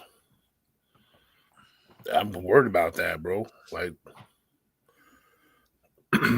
now, I mean, I'm not trying to be devil's advocate and make it sound like he ain't worth a damn. Hell no, I ain't saying that. But age-wise, he's a little older than our guys right now. Yeah, a little bit. He's on the wrong side of 30 for his style of play. Yeah. Now, if anyone could do it, him. He's the Greek freak for a reason. Right. Yeah, and I like Giannis, bro. I think Giannis, in my mind, a guy like Giannis is refreshing to the NBA. Right. In my mind, I think Giannis broke the mold of what power forwards are. Right. When Giannis entered the league, legitimately power forwards look like David West, David Lee, Zach Randolph, those type of guys. And then there's Giannis. And y'all notice after Giannis entered the league, you don't see people clamoring for a 6'8", 260 power forward with low post moves. You don't see that shit no more because you don't see that no more, bro. Right? You don't see that no more because Giannis legitimately broke the mold of what big guys can do. Him and Kevin Durant. Because Kevin Durant was a wing player, small forward type for a long time before he made the switch to being a super jumbo wing, right? And so I respect Giannis. I think Giannis has the potential. He and Jokic have the potential to be top 5 players of all time, depending on how their careers play out. But Right. yeah, Right now, I have Giannis on the same tier that some people may have Hakeem Olajuwon. I think Giannis is right there with Olajuwon right now, maybe even better. Is what I have him at. I think the Giannis thing, you said it earlier, but the the term for his game is like, or lack thereof, is portability, and you have to make certain concessions when you acquire Giannis in order to maximize what he's great at. And what he's great at is probably one of the best things you could be great at. His faults you require you to make changes on your roster where you got to either draft a stretch big or you got to find a way to trade for one. Yeah. And you ain't got time to develop a stretch big, and there's only about like 6 or 7 legitimate ones, and they're hard to get. Yeah. So when you go get a Giannis, you got to get a 7 footer that can shoot or Right. some sort of stretch big. Right. He's never played full time. He's never played full time 5 ever, and even given the opportunity to do it, he's he's forced his organization to go get 7 footers that can shoot. Like they were paying Brook Lopez well past his prime, $20+ million because Giannis needed it. That man was stealing checks. They cut Dame and they're paying Dame 20 million for the next 5 years, so they had the opportunity to give Miles Turner damn near $30 million a year So in to theory, shoot they're threes paying a stretch big about $50 million to play with because Giannis. Giannis asked for it. Those are the concessions you have to be willing to make, and I don't know if it's going to be. It's hard to do. It's just with the confines of the new CBA. It's just very, very hard to do to gut your team for him and then try to figure out a way to get the 7 footer for him. Right. Right. Those are the things. Now, y'all know I love and respect Giannis. I love his journey. I even love that movie they made. Right. I even love the Disney movie they made about Giannis and his brothers, bro. Love everything about him. Right. My thing is, you better be prepared for what you're getting because Giannis is at that stage where Giannis gets what Giannis wants. Right. It's just something that we have to just deal with. Giannis is going to get what Giannis wants, right? And should Giannis get what Giannis wants? Yeah, yeah. So, I mean, that's my thing, Tori B. That's my thing with Giannis. Mm-hmm. So if the Giannis thing is pulled off, you know what I'm saying? What I'm saying is just I think like somebody mentioned the Ferrari in the chat earlier. The thing about like the Ferrari is like you don't complain about the Ferrari, but what you do complain about is the maintenance that you pay on that Ferrari every month and the car insurance for that Ferrari every month. And when you need to, and are you going to drive your Ferrari to the grocery store? Right? Is it practical? Right? Do you need to, are you going to drive your Ferrari to where you're going to drive your Ferrari 17 minutes to work every day? Right? Is your Ferrari safe when you go to the grocery store? Right? Is your Ferrari going to be outside when you walk back out of Walmart? Right? Is your Ferrari going to be safe when you park it in front of your house? Or do you have to put it somewhere? Well, will you blow that clutch out if you have to go and stop and go traffic? That's $17,000, bro. And That's theoretically, if we're speaking $17,000. about the clutch, it's Giannis's calf and stop Right. and go traffic at the end of every season. He misses the first round of the playoffs because he pops his calf. But the thing is, it only gets $8, 8 miles a gallon, but it's still a Ferrari, especially in local traffic, stop and go. But if you can afford a Ferrari, you can afford the gas. So no, it's like the New York Knicks can afford. I get that part. No, that part is that part is what I'm saying, because if you can afford it, you can afford it, right?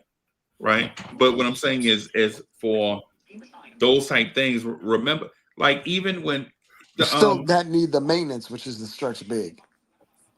These are the things. You remember when Adam told us to trade for Steph Curry and Dame Lillard and put them on the bench? Do you remember that? Remember the night I was Shout out to Adam.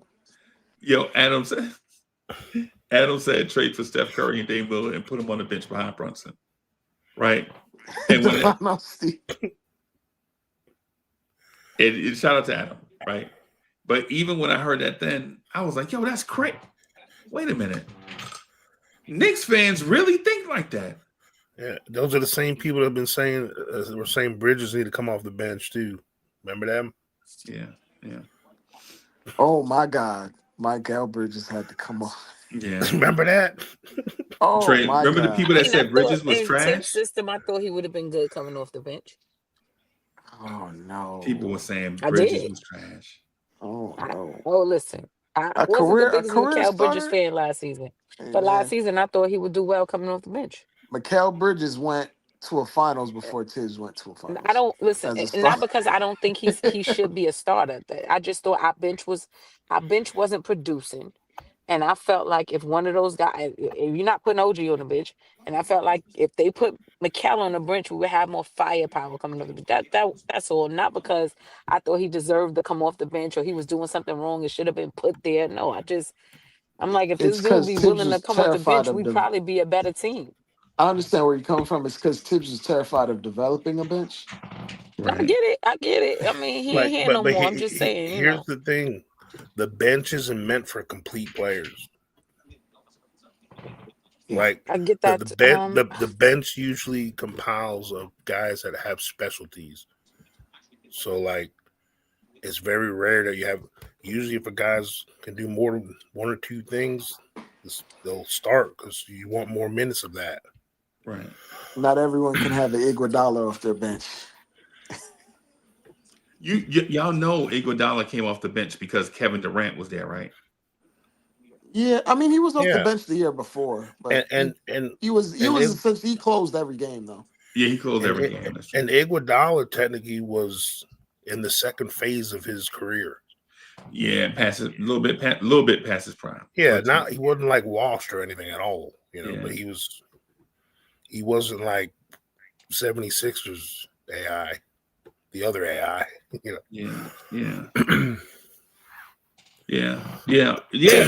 that's what I'm saying. Like, my thing is, I think Giannis is great, but when you trade for Giannis, you got to consider as soon as the ink dries, this is no longer Jalen Brunson's team. Right. Yeah, and I know what you're saying. And if you think about it, we don't have what do you need with Josh Hart when you have Giannis?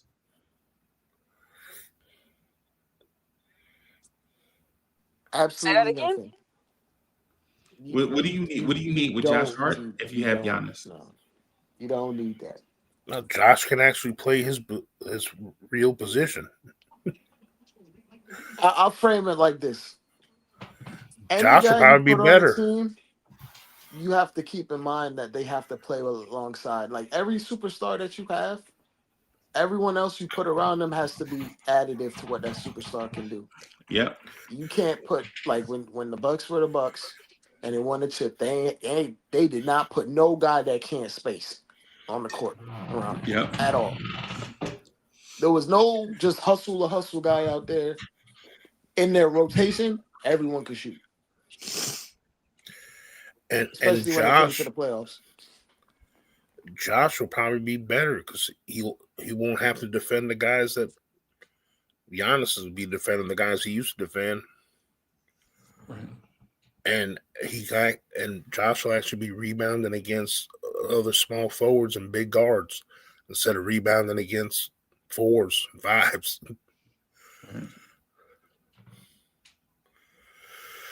Hey, Sherwin, I'm with Sherwin on this one, right? Sherwin says if you put Giannis, Brunson, OG, and Bridges together, we'll win 3 championships. And I think we'd win 3 championships back to back. The only thing is if you keep those 4, if you keep those 3, right, that means everything else is gone. Right? Your Josh, your Deuce, your Mitch, your Cat, your all of that, right? All of them are gone, right? But then who do you replace them with? You have to like what Dre said. I think you have to replace them with shooters. If you had to ask Giannis with a straight face who he would most want to play with on the Knicks, it would be Cat and Brunson. He don't really, and there are reasons for that. Brunson is a closer and Cat is the spacer.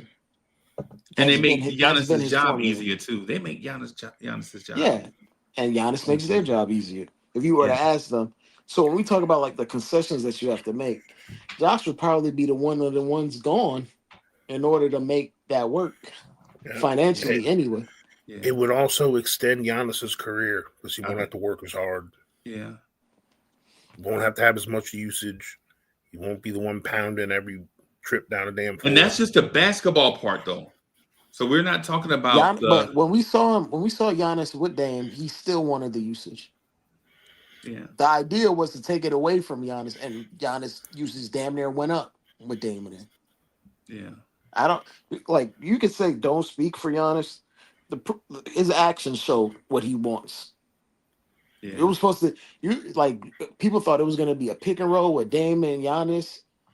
Giannis doesn't even want to roll. Giannis is not a roll man. That's what.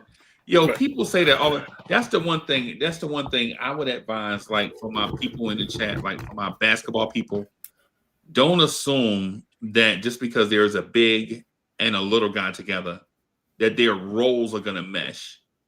Right? Giannis is not. Do y'all see, bro? If we complaining about Mitch being hurt all the time now as our role man, are you really gonna let Giannis be the role man? Bro, name me a role man, like legitimately. If I can think of, I can't even think of a role man that legitimately played like 8 strong years as a role man. Like they might start off as a young, bouncy role man when they super young, like Tyson Chandler, and then they go through that grind of forcing them with. It's like fullbacks, bro. When you ever seen a fullback play 15 years in the league, bro, it just doesn't happen. Right? It just doesn't happen, man. So you ain't gonna have Giannis running no pick and roll. Like you gonna legit force Giannis to be the role. The only one I can think of is Tony Richardson. That's about it. But you know what? Played a bunch of years. Here's the thing about Giannis. Like Dame went to Giannis's team. Like Giannis would be coming to Brunson's team. So I think Giannis still has enough Euro. Nah, in his head. I think he so. thinks he's Gladys Knight. Of course he is in Milwaukee. Nah, I think well, I'll frame it like this. No matter the context, wherever Giannis goes beyond like 3 specific teams, he's going to be the best player on the team. Of course. Yeah, of course. I don't know, man. I think he's a little more mature than that. Is he? We don't know. Especially with at this stage of his career, like he's already got a title under his belt. At this point, it's just about legacy and stacking up some more chips. And if he feels like that's what's going to be best, to like not be second fiddle at all, but not feel like he has to do everything anymore. Okay. And I don't know. Like I said, to talk about it, when we're pretty successful right now, when we haven't had our full team yet, it just sounds blasphemous. Like I don't. Would we be talking about this if it wasn't been brought up in the media and Giannis mentioned it that he wants to be traded? Like, would we really think the team needs this change that bad? It's only because the name. We don't need. It's like what Tory B said. It's a want. It's a possible want, a sexy want instead of a need. Right. You're already dating Vivica Fox, and you hear that Halle Berry likes you, bro.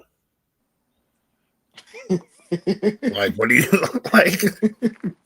Like, what do you do? I'm from the talent proposition. I'm going for it 100 times out of 100. I just don't. You just got to make sure you have all the other parts that you need to make the Giannis thing work. That's where I'm at with it. I'm not going halfway That's just to get Giannis. I'm not going halfway. You better make the other pieces that Giannis needs to be right. effective at his most effective. You better make that happen. Because if you go half measures with Giannis, then it's like, what are you doing it for?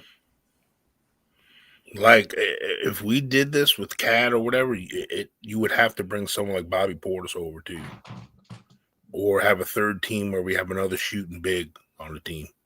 Okay. You couldn't do this without. If you're going to make Cat be part of this deal, Giannis can't be the pseudo 5, bro. He's still got to be. He's still got to have a big on the team with him, bro. He can close out games at the 5, but Yeah, he's not. Yeah. He's already done it himself. His actions, his roster moves, like they do everything they ask of him. Like in Milwaukee, they do everything that he asks for, and what he asked for produced the championship. To be absolutely honest, there is a blueprint to build around Giannis. Is the other end is Giannis staying healthy. To be absolutely honest, that's the only When Milwaukee won that shit, what year was it? 21. That was the That Kevin was Durant four foot on the years line ago. year. Y'all remember that? Right. Yeah, Yeah, that was the year that Brooklyn should have won the championship, and they just they were favorites yeah the year after that as well, and then yeah Giannis got hurt. yeah. Which once you take the Giannis out of the Giannis built team, that team is not going to do Yeah, much. they ain't gonna do nothing. That's the year. That's the year after was the year the Knicks missed the playoffs, where Tibbs played Alec Burks at point guard for Oh the my God. yeah. right. I mean, not that I want OG to be part of the deal or whatever, but if it took that, like Cat and OG, it would, even if you did Giannis and Kuzma, who's 22 million, we would gain an extra $14 million under Well, you better the figure out apron. a way to get a stretch big with that 14. Yeah, that's what I'm saying. Like, so that's But if something you like, notice, stretch bigs make more, or the good ones make more than just 14. So I you mean, have to draft one, develop but one. I'm just thinking about the prospects of having OG and Giannis on the team together, bro. Imagine that defense. Yeah. Because the whole thing is like when you do the Giannis thing, time's ticking. Like he's on the back nine of his athleticism. You need to make it happen quickly. There is no waiting a year to fill out the roster. There's none of that. It's Right. you get Giannis, you better win a chip that year. Yeah. Yeah, it And does. when you're underneath those types of time constraints, it's hard. When the entire league knows you need a stretch 5, They not giving you nothing. they ain't going they're not budging. Right. Right. Yeah. Yeah, man. I don't know, man. However, y'all like the thing with me, I think the Knicks are. If this was 2 years ago, right, I'd have been like, go all in for Giannis. Everybody. I'm talking about everybody could go. Right, for Giannis. This year, I'm thinking, man, we are one kid away from being in dynasty mode, in my opinion. If Diawara or Dadier can start guarding threes, fours, and fives, I think we're unstoppable for the next 5 years. Like, legitimately, if both of them can start guarding twos, threes, fours, and fives, I think the Knicks are in a place where, and I'm talking about on top of the skills they have already, right? On top of the skills that they have already, man, you're like, man, it wouldn't even be fair.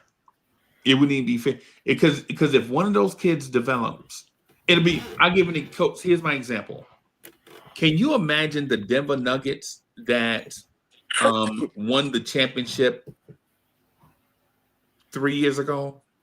You remember the young wing player that they had on that team? The one that all he could do, he just defended and knocked down threes? The kid from Kansas? The kid that replaced Quinn Grimes at Kansas? Not Akbaji, the other one. Dre, you know who I'm talking about, bro. Huh? What team championship was it? I didn't hear that part. Denver Nuggets championship team. Oh, yeah. Talking about Braun? Yeah, him. Right? They brought in him 1 year, and then Peyton Watson the next year, I think. And Peyton Watson was there before. Was Peyton Watson there before? Was he playing? So. Was he playing?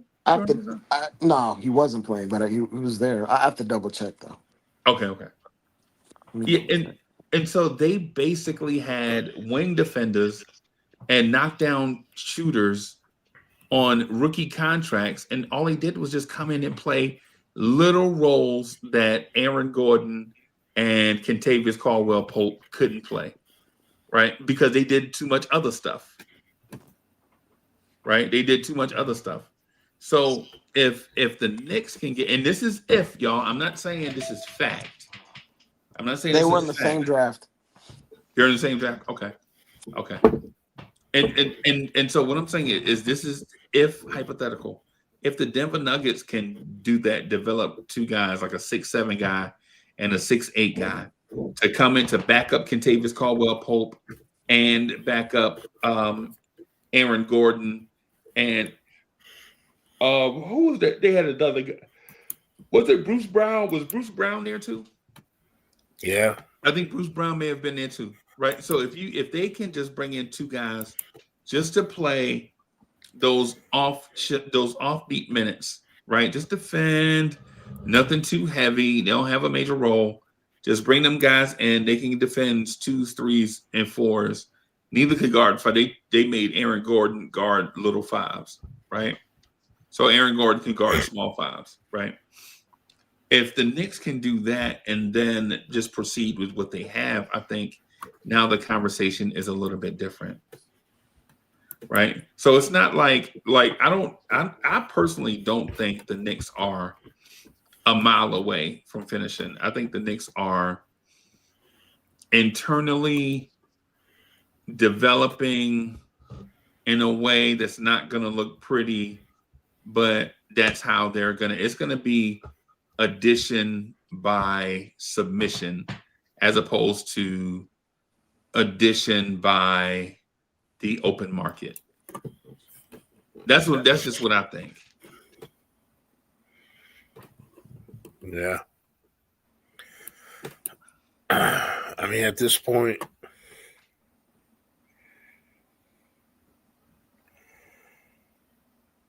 I look at this as like the Kawhi situation, where Toronto rented him for a year. Okay. Like Giannis has one more year after this year, right? On his contract. Right. Like, if he doesn't come to the Knicks, he has a player option that he can leverage. Like, right. If he doesn't come to the Knicks, at the trade deadline, and he goes somewhere else for the rest of the year. But I don't know if he's that kind of guy. Seems like, for all intents and purposes, it seems like he is that kind of guy. He denies the reports, but every report comes out that he's asking out. But he's like half stepping, asking out. He's gonna full bore ask out probably next summer. If But I had to he's guess. done. But he When he did. actually has complete leverage. But he did that after the Milwaukee Bucks didn't do their part and rebuilding around him. I mean, they tried. They cut Dame and signed Miles Turner. They tried. Well, Hey, and to make y'all laugh, y'all know we've been down this road already, right? Remember, Giannis did this the year that they traded for Damian Lillard. Remember the summer? Remember the Miami Heat Giannis flirtation? Yeah, he was like, Remember I'm not the year signing with this Bam? extension. Bam was like, yo, y'all know I'm right here, right? Y'all talking about Giannis, I'm right here. Y'all talking about Giannis in my face? Right? For those that don't remember, the Jimmy Butler Miami Heat, right, are talking about Giannis in front of Bam Adebayo's face. Like, bro, I just signed my extension. What? So this Giannis thing to anywhere is not something new. Yeah, it's not something new. It's just something that continuous. Every now and then it'll flare up and then it'll go away. Right? It flare up and then it'll go away, man. It's just what it is. The Giannis thing, I think the Giannis is legitimately. I think somebody mentioned it. I can't remember who, and I wish I could so I can give him credit. But somebody mentioned that maybe it's just the fact that Giannis just doesn't want to live in Milwaukee no more. Yeah. I can't remember who said. May have been Fritz. The thing is, the league is not built right now to let just one or two stars be the end all be all to win it. Right. And I don't want to become that because the last I checked, Giannis can't beat us right now. Why we want to break up what we got to include him and possibly weaken the rest of the roster? Right. When we can already, because that's who we got to beat first, is the other teams in the East. So don't do the Melo thing. Yeah, just hurting other Eastern Conference teams ain't gonna do us any better. We're already better than all the other East teams, in my opinion. Okay. It's them West teams that we got to think about too. You know, and specifically OKC because they ain't going nowhere. Yeah, I think we match up well against all the other ones. I mean, Houston might give us a little because they're big, physical. But I think we shoot better than they do, obviously. But I don't know, man. Yeah, hey, Dre, real quick before we wrap up, man, I'm gonna tell you Uncle Freezy's dream scenario. Tori B, you ready for Uncle Freezy's dream scenario? Let's hear it. Anthony Edwards. What are we doing out here? Stop wasting time. Right? Stop wasting time. The dude's contract is cheaper than Giannis. Yes, you would have to pay a ton, but a metric ton. Yeah, yes, right? Absolutely. But the one thing I know for sure is that the Western Conference is bottlenecked. Like, in order for Minnesota to make it to the Western Conference Finals or the NBA Finals, right?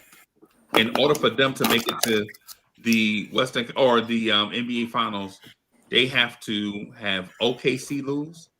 They have to have the Houston Rockets lose. Mm-hmm. They have to have the Denver Nuggets lose, and Lakers. Who is it? I'm sorry. Lakers. And the Lakers lose, and Luka's young, by the way. Right. 26. You know what I'm saying? In my mind, I dig the Giannis thing. I get the Giannis wants to be. I honestly think though Anthony Edwards' personality is probably one that would thrive in New York more than Giannis. Right? I think Anthony Edwards is the guy where if you plug him in next to the guys that we already have or the core guys that we have, that where teams have to defend.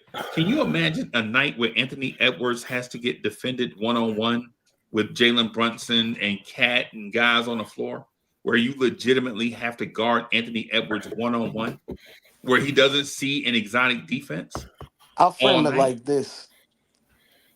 The Wolves would be like the odds of getting that happening, and this is what the Wolves need. The Wolves need a point guard. The Wolves fans and organization would look at you like, what can we do to get Jalen Brunson? Of course. And the cost would be the exact same. Right. To pry him out of our cold dead hands. Right.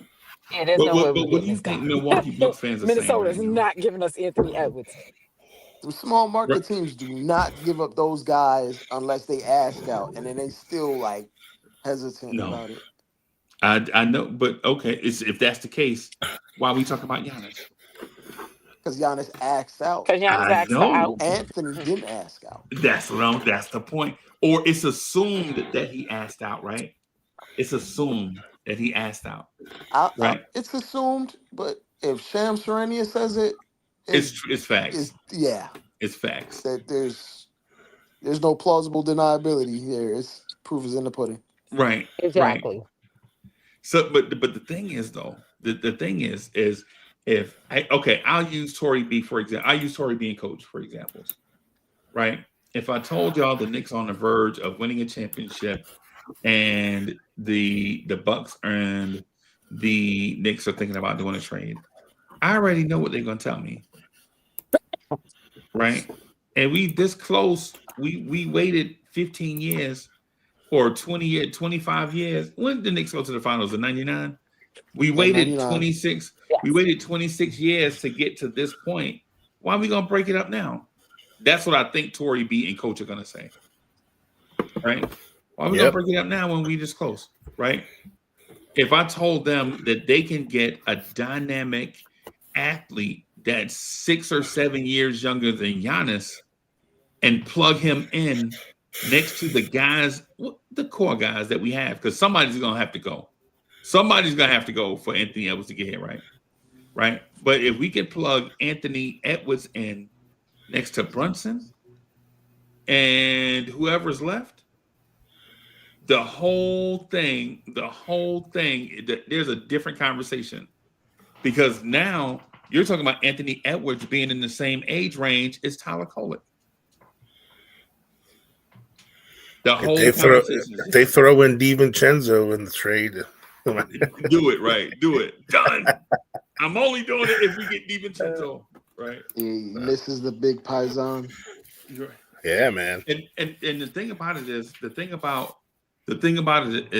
this, right? Like I know the retort is because behind the scenes, right? The retort is Anthony Edwards will never he'll never demand a trade out of Minnesota. And I'm like, bro, do you hear how ridiculous you sound by saying that? Anthony Edwards would never demand a trade out of Minnesota. See, Anthony Edwards is in a special situation, right? He knows he can play well there and not win the championship, and they're not going to come for his head. That's why he don't want to act out of there. They're not going to come for his head because they don't expect him to win by himself. They know that their team is not good enough to come out of the West, and they're never going to blame him for it. Right. And you also, that's what I was. There's no pressure on him there. All he has to do is go to work. That's why he don't want to leave. It was a clip they had floating around, and they asked Anthony Edwards. They was at Madison Square Garden. He was like, "I want to play there. You see how y'all fans act? He never come here. Everybody not built for New York City. I don't think he built to play here." I will say people's opinions change as they get older, but this is something that Anthony Edwards probably won't address until like 3 years from now, when he's like in his prime, when he's 27, 28, 29. That's the perspective of him right now at age, what, 23, 24, is different. Like, you could even frame it like Luca. Luca didn't want to go nowhere Yeah. at all. I just don't think there's one guy in our league right now that's worth taking two of our great guys. I don't think it's going to make us that much better. And when you start counting on only one or two guys instead of counting on 5 or 6 guys, you start playing with fire. Because we saw what happens to us when we have to just count on Julius Randle, or we have to just count on Brunson. It didn't work. It doesn't work. But you start counting on Cat, start counting on OG a little bit, counting on McHale some, counting on Deuce coming off the bench, counting on Clarkson for some scoring. Then now you're looking at when a guy has a bad night or he has an owie in the playoffs, you got other guys to count on. When you start leaning on one or two superstars and that's it, you can't. That's just built. NBA ain't built for that no more, bro.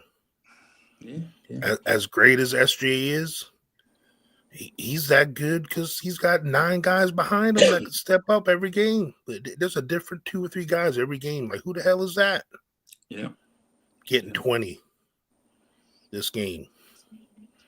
That's what's making them. Yeah, they're great because they got SGA, but they're great because they got. Well, they 10 were great guys. because they great because they smartly tanked. Because a couple of those years, SJ was ruining the tank by himself, and they was like, "Yo, sit your ass down." Strategically tank. Yeah. They, Yeah. they would not have gotten Chet if they let SGA play all them damn games. Yeah. Yeah. Which made them get a completely different dynamic. Yeah. Well, the Knicks should have Chet Holmgren right now, but Tibbs play Alec Burks at point guard. We Thank you, Tom. might have had. I love Tom Thibodeau, bro. We might have been talking about Anthony Edwards Bro. and RJ Barrett. Don't be messing with our PTTSD, bro. But Mike Miller, and not even Tibbs. Mike Miller was winning games with, what was that dude name that went Mo to St. John's? Hawkless. Oh my God. Oh my God. He was playing Mo Hawkless over Kevin Knox. Y'all remember that? Oh my God. That dude be legit so was like, hawkless. this young guy don't know how to play. He don't know how to win. And we would be talking about Anthony Edwards already right now. We probably would have just signed Brunson to go. And even if we didn't get Anthony Edwards, we probably would have got LaMelo.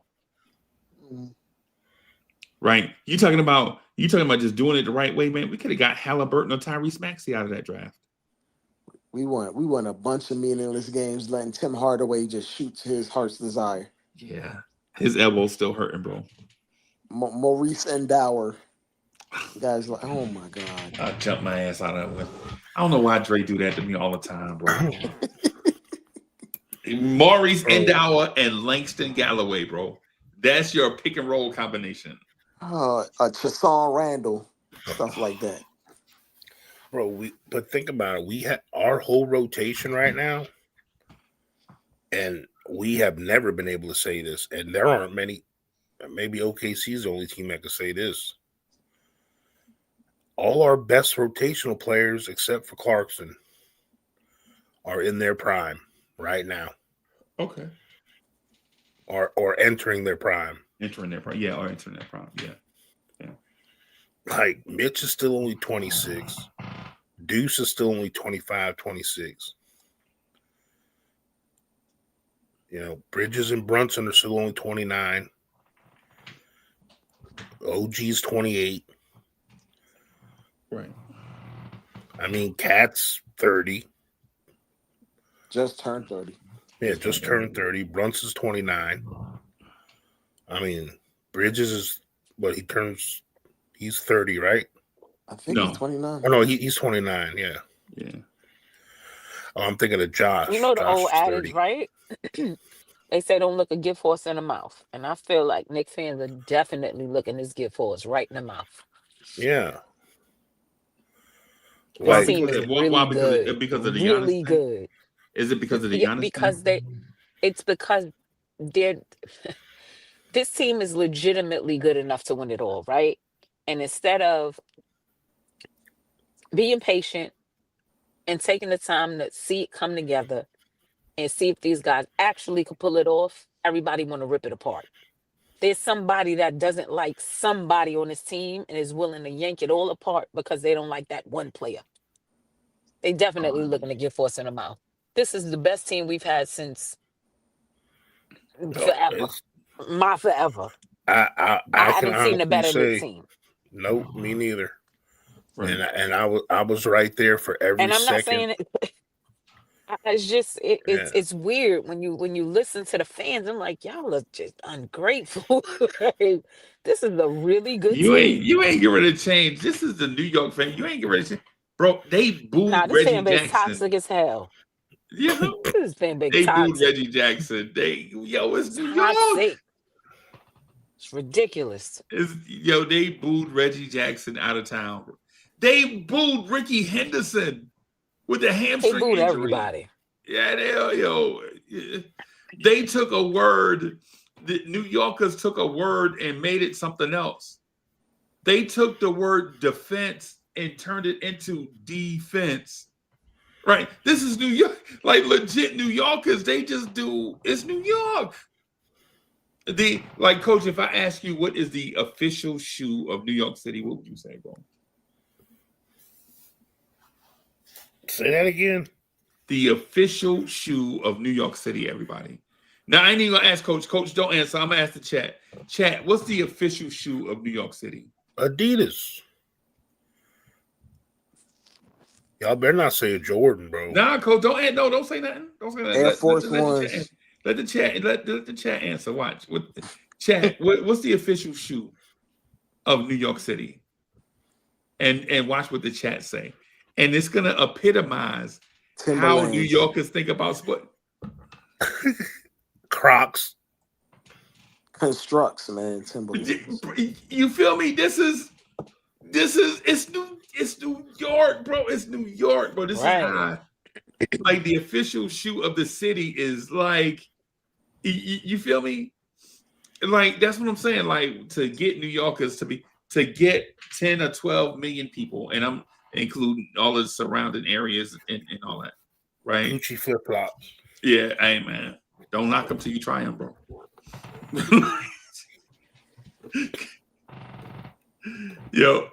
But nah, this is New York. People not gonna change. This is what the town is. This is what they want. They're gonna nitpick everything. Not gonna be happy. It's hard to get 12 million people on the same page, right? It's hard to get 12 million people on the same page. And not only that, they loud about it, bro. This is just what it is, bro. It's what New Yorkers do, and I love them for it, right? You know what I'm saying? They just keep it a stack, you know. But I say that to say this: no matter how good this team, Cowboy Bob told me with a straight face. Cowboy Bob told me one time he don't want a championship; he want multiple championships. And I was like, Cowboy Bob, how do you get to multiple championships without getting one championship? Like Right. legit, how do you get to two without passing one? I don't know. I just want a lot of them, bro. In my mind, let's start with one. Coach, can we have one? I hope so. Because the build up to the chip, like Dre, legitimately, I say this all the time. I don't think New York people get it, but the euphoria you're gonna feel in Game 7 when the Knicks are up 117 to 94, and Jalen Brunson crosses half court to dribble out the clock. The euphoria you feel when you see the Garden trembling and rocking as New Yorkers are counting down the shot clock for the game to be over. When you see Adam Silver coming out the tunnel, right? You know what I'm saying, with the dude with the gloves on to pass the trophy, bro. When y'all see that, all that bullshit about, man, I want 9 championships, it's over. It's over, bro. Because when you see that one championship, there's nothing you can tell. There's nothing you can tell my people in the city, right? There's nothing you can tell my people in the city that when Jalen Brunson legit, when there is more time, when they turn the shot clock off and Jalen Brunson is just dribbling out the clock like 17 seconds left, and the Knicks are going to be the NBA champs, all that, man, I want 9 championships is out the window, bro. Just talk that one. Yeah. Because when you get that one, they can never take it back. Right? You can't ever take it back. Right? But, you know, it's what it is. My bad, man. I didn't mean to go on a tangent, bro. Yeah, man.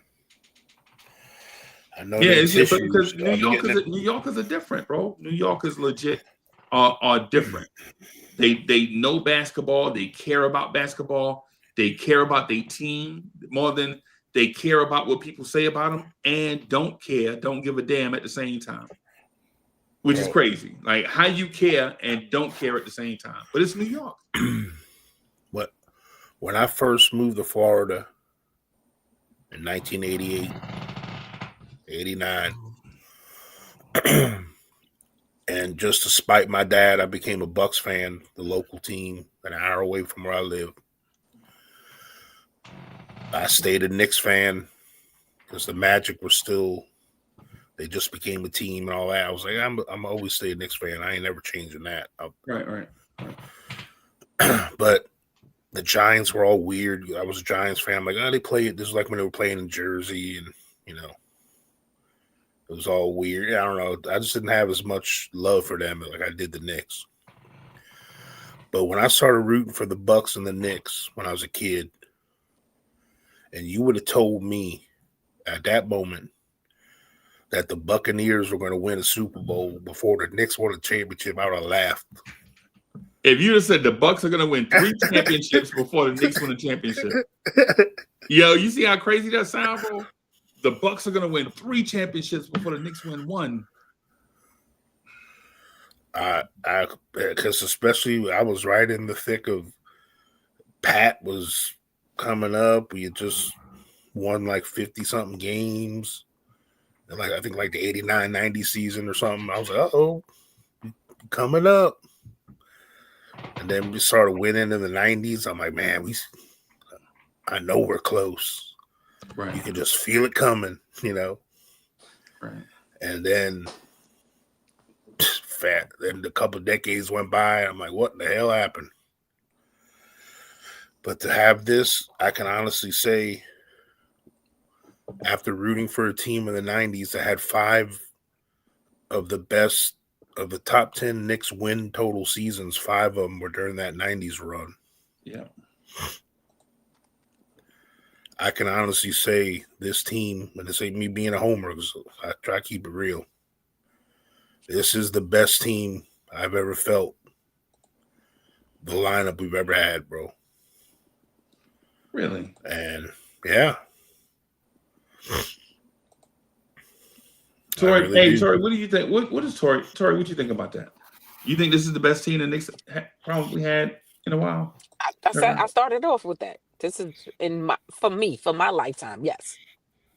Okay. Yes, this is absolutely the best team we've had. Okay. I mean, I wasn't alive technically when Clyde and them, you know. Right. Like I was born in '76, man. I wasn't around for that. Golly, you born in 70. Golly. Yeah, I was born in 75, so y'all old as a motherfucker. Let's go. Yeah. But and the thing is, like, and some of these old head Knicks fans that keep saying we're bad on defense, And here we go again. Won another game by our defense. Right. We're still fourth or fifth in the league in points allowed. I mean, your defense can't be that bad if you're fourth or fifth in the league in points allowed after 23 games. When that's supposed to get better over time too. So that's with us still figuring out what we're doing. We're third in the league in net rate. We're 8.5 plus 8.5. I think that's third or fourth in the league right now. Right. Like, for anyone to be, I mean, I'm not saying sign us up for the chip right now. Obviously, we could always do things better. Jalen Brunson says it after every game. Yeah, I'm happy for the win, but, a lot of things we got to clean up. We're always getting better, blah, blah, blah. Yeah.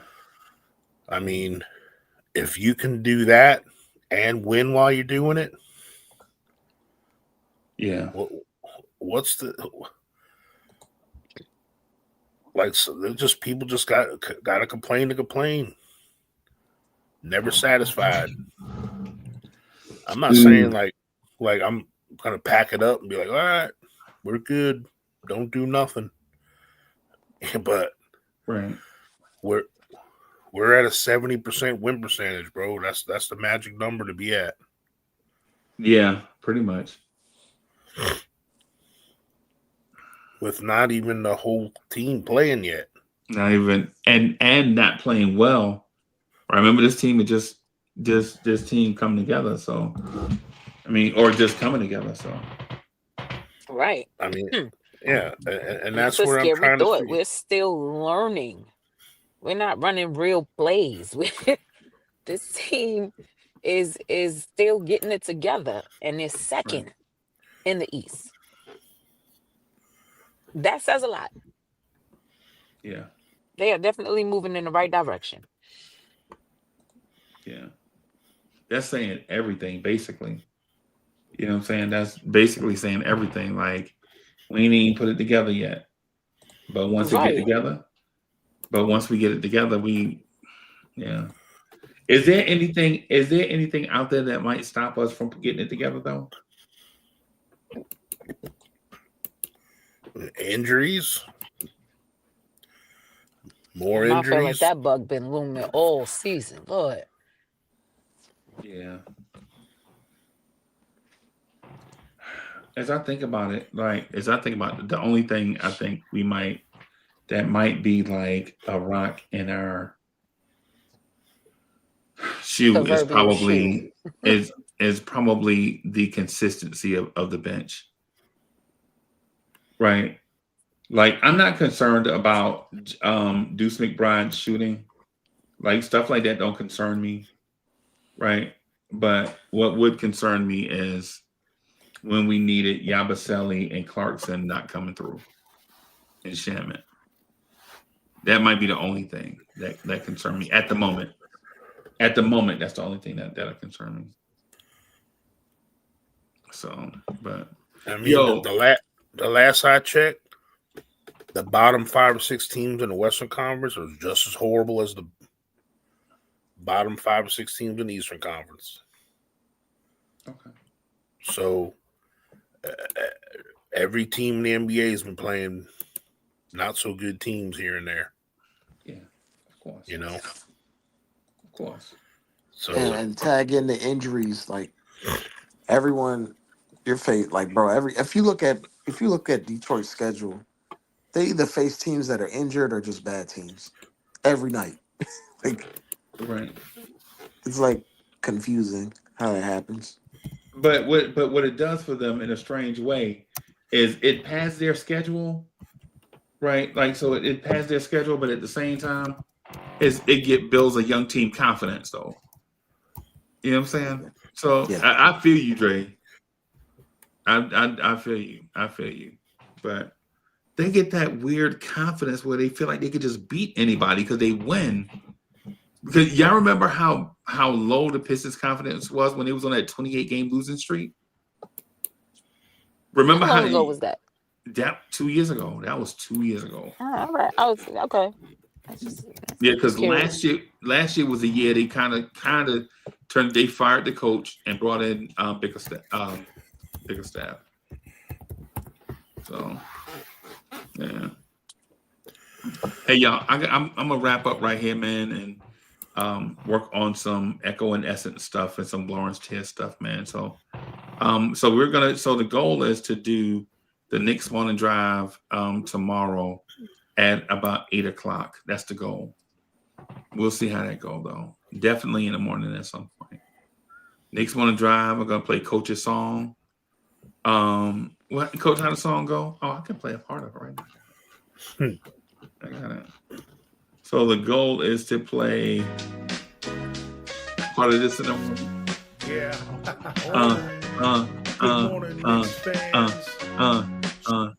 So stay tuned to watch the rest of that, man. We're gonna get out of here. Thank y'all, everybody, for coming through and rocking, man. Best chat in the world. Appreciate y'all, man. Peace, everybody.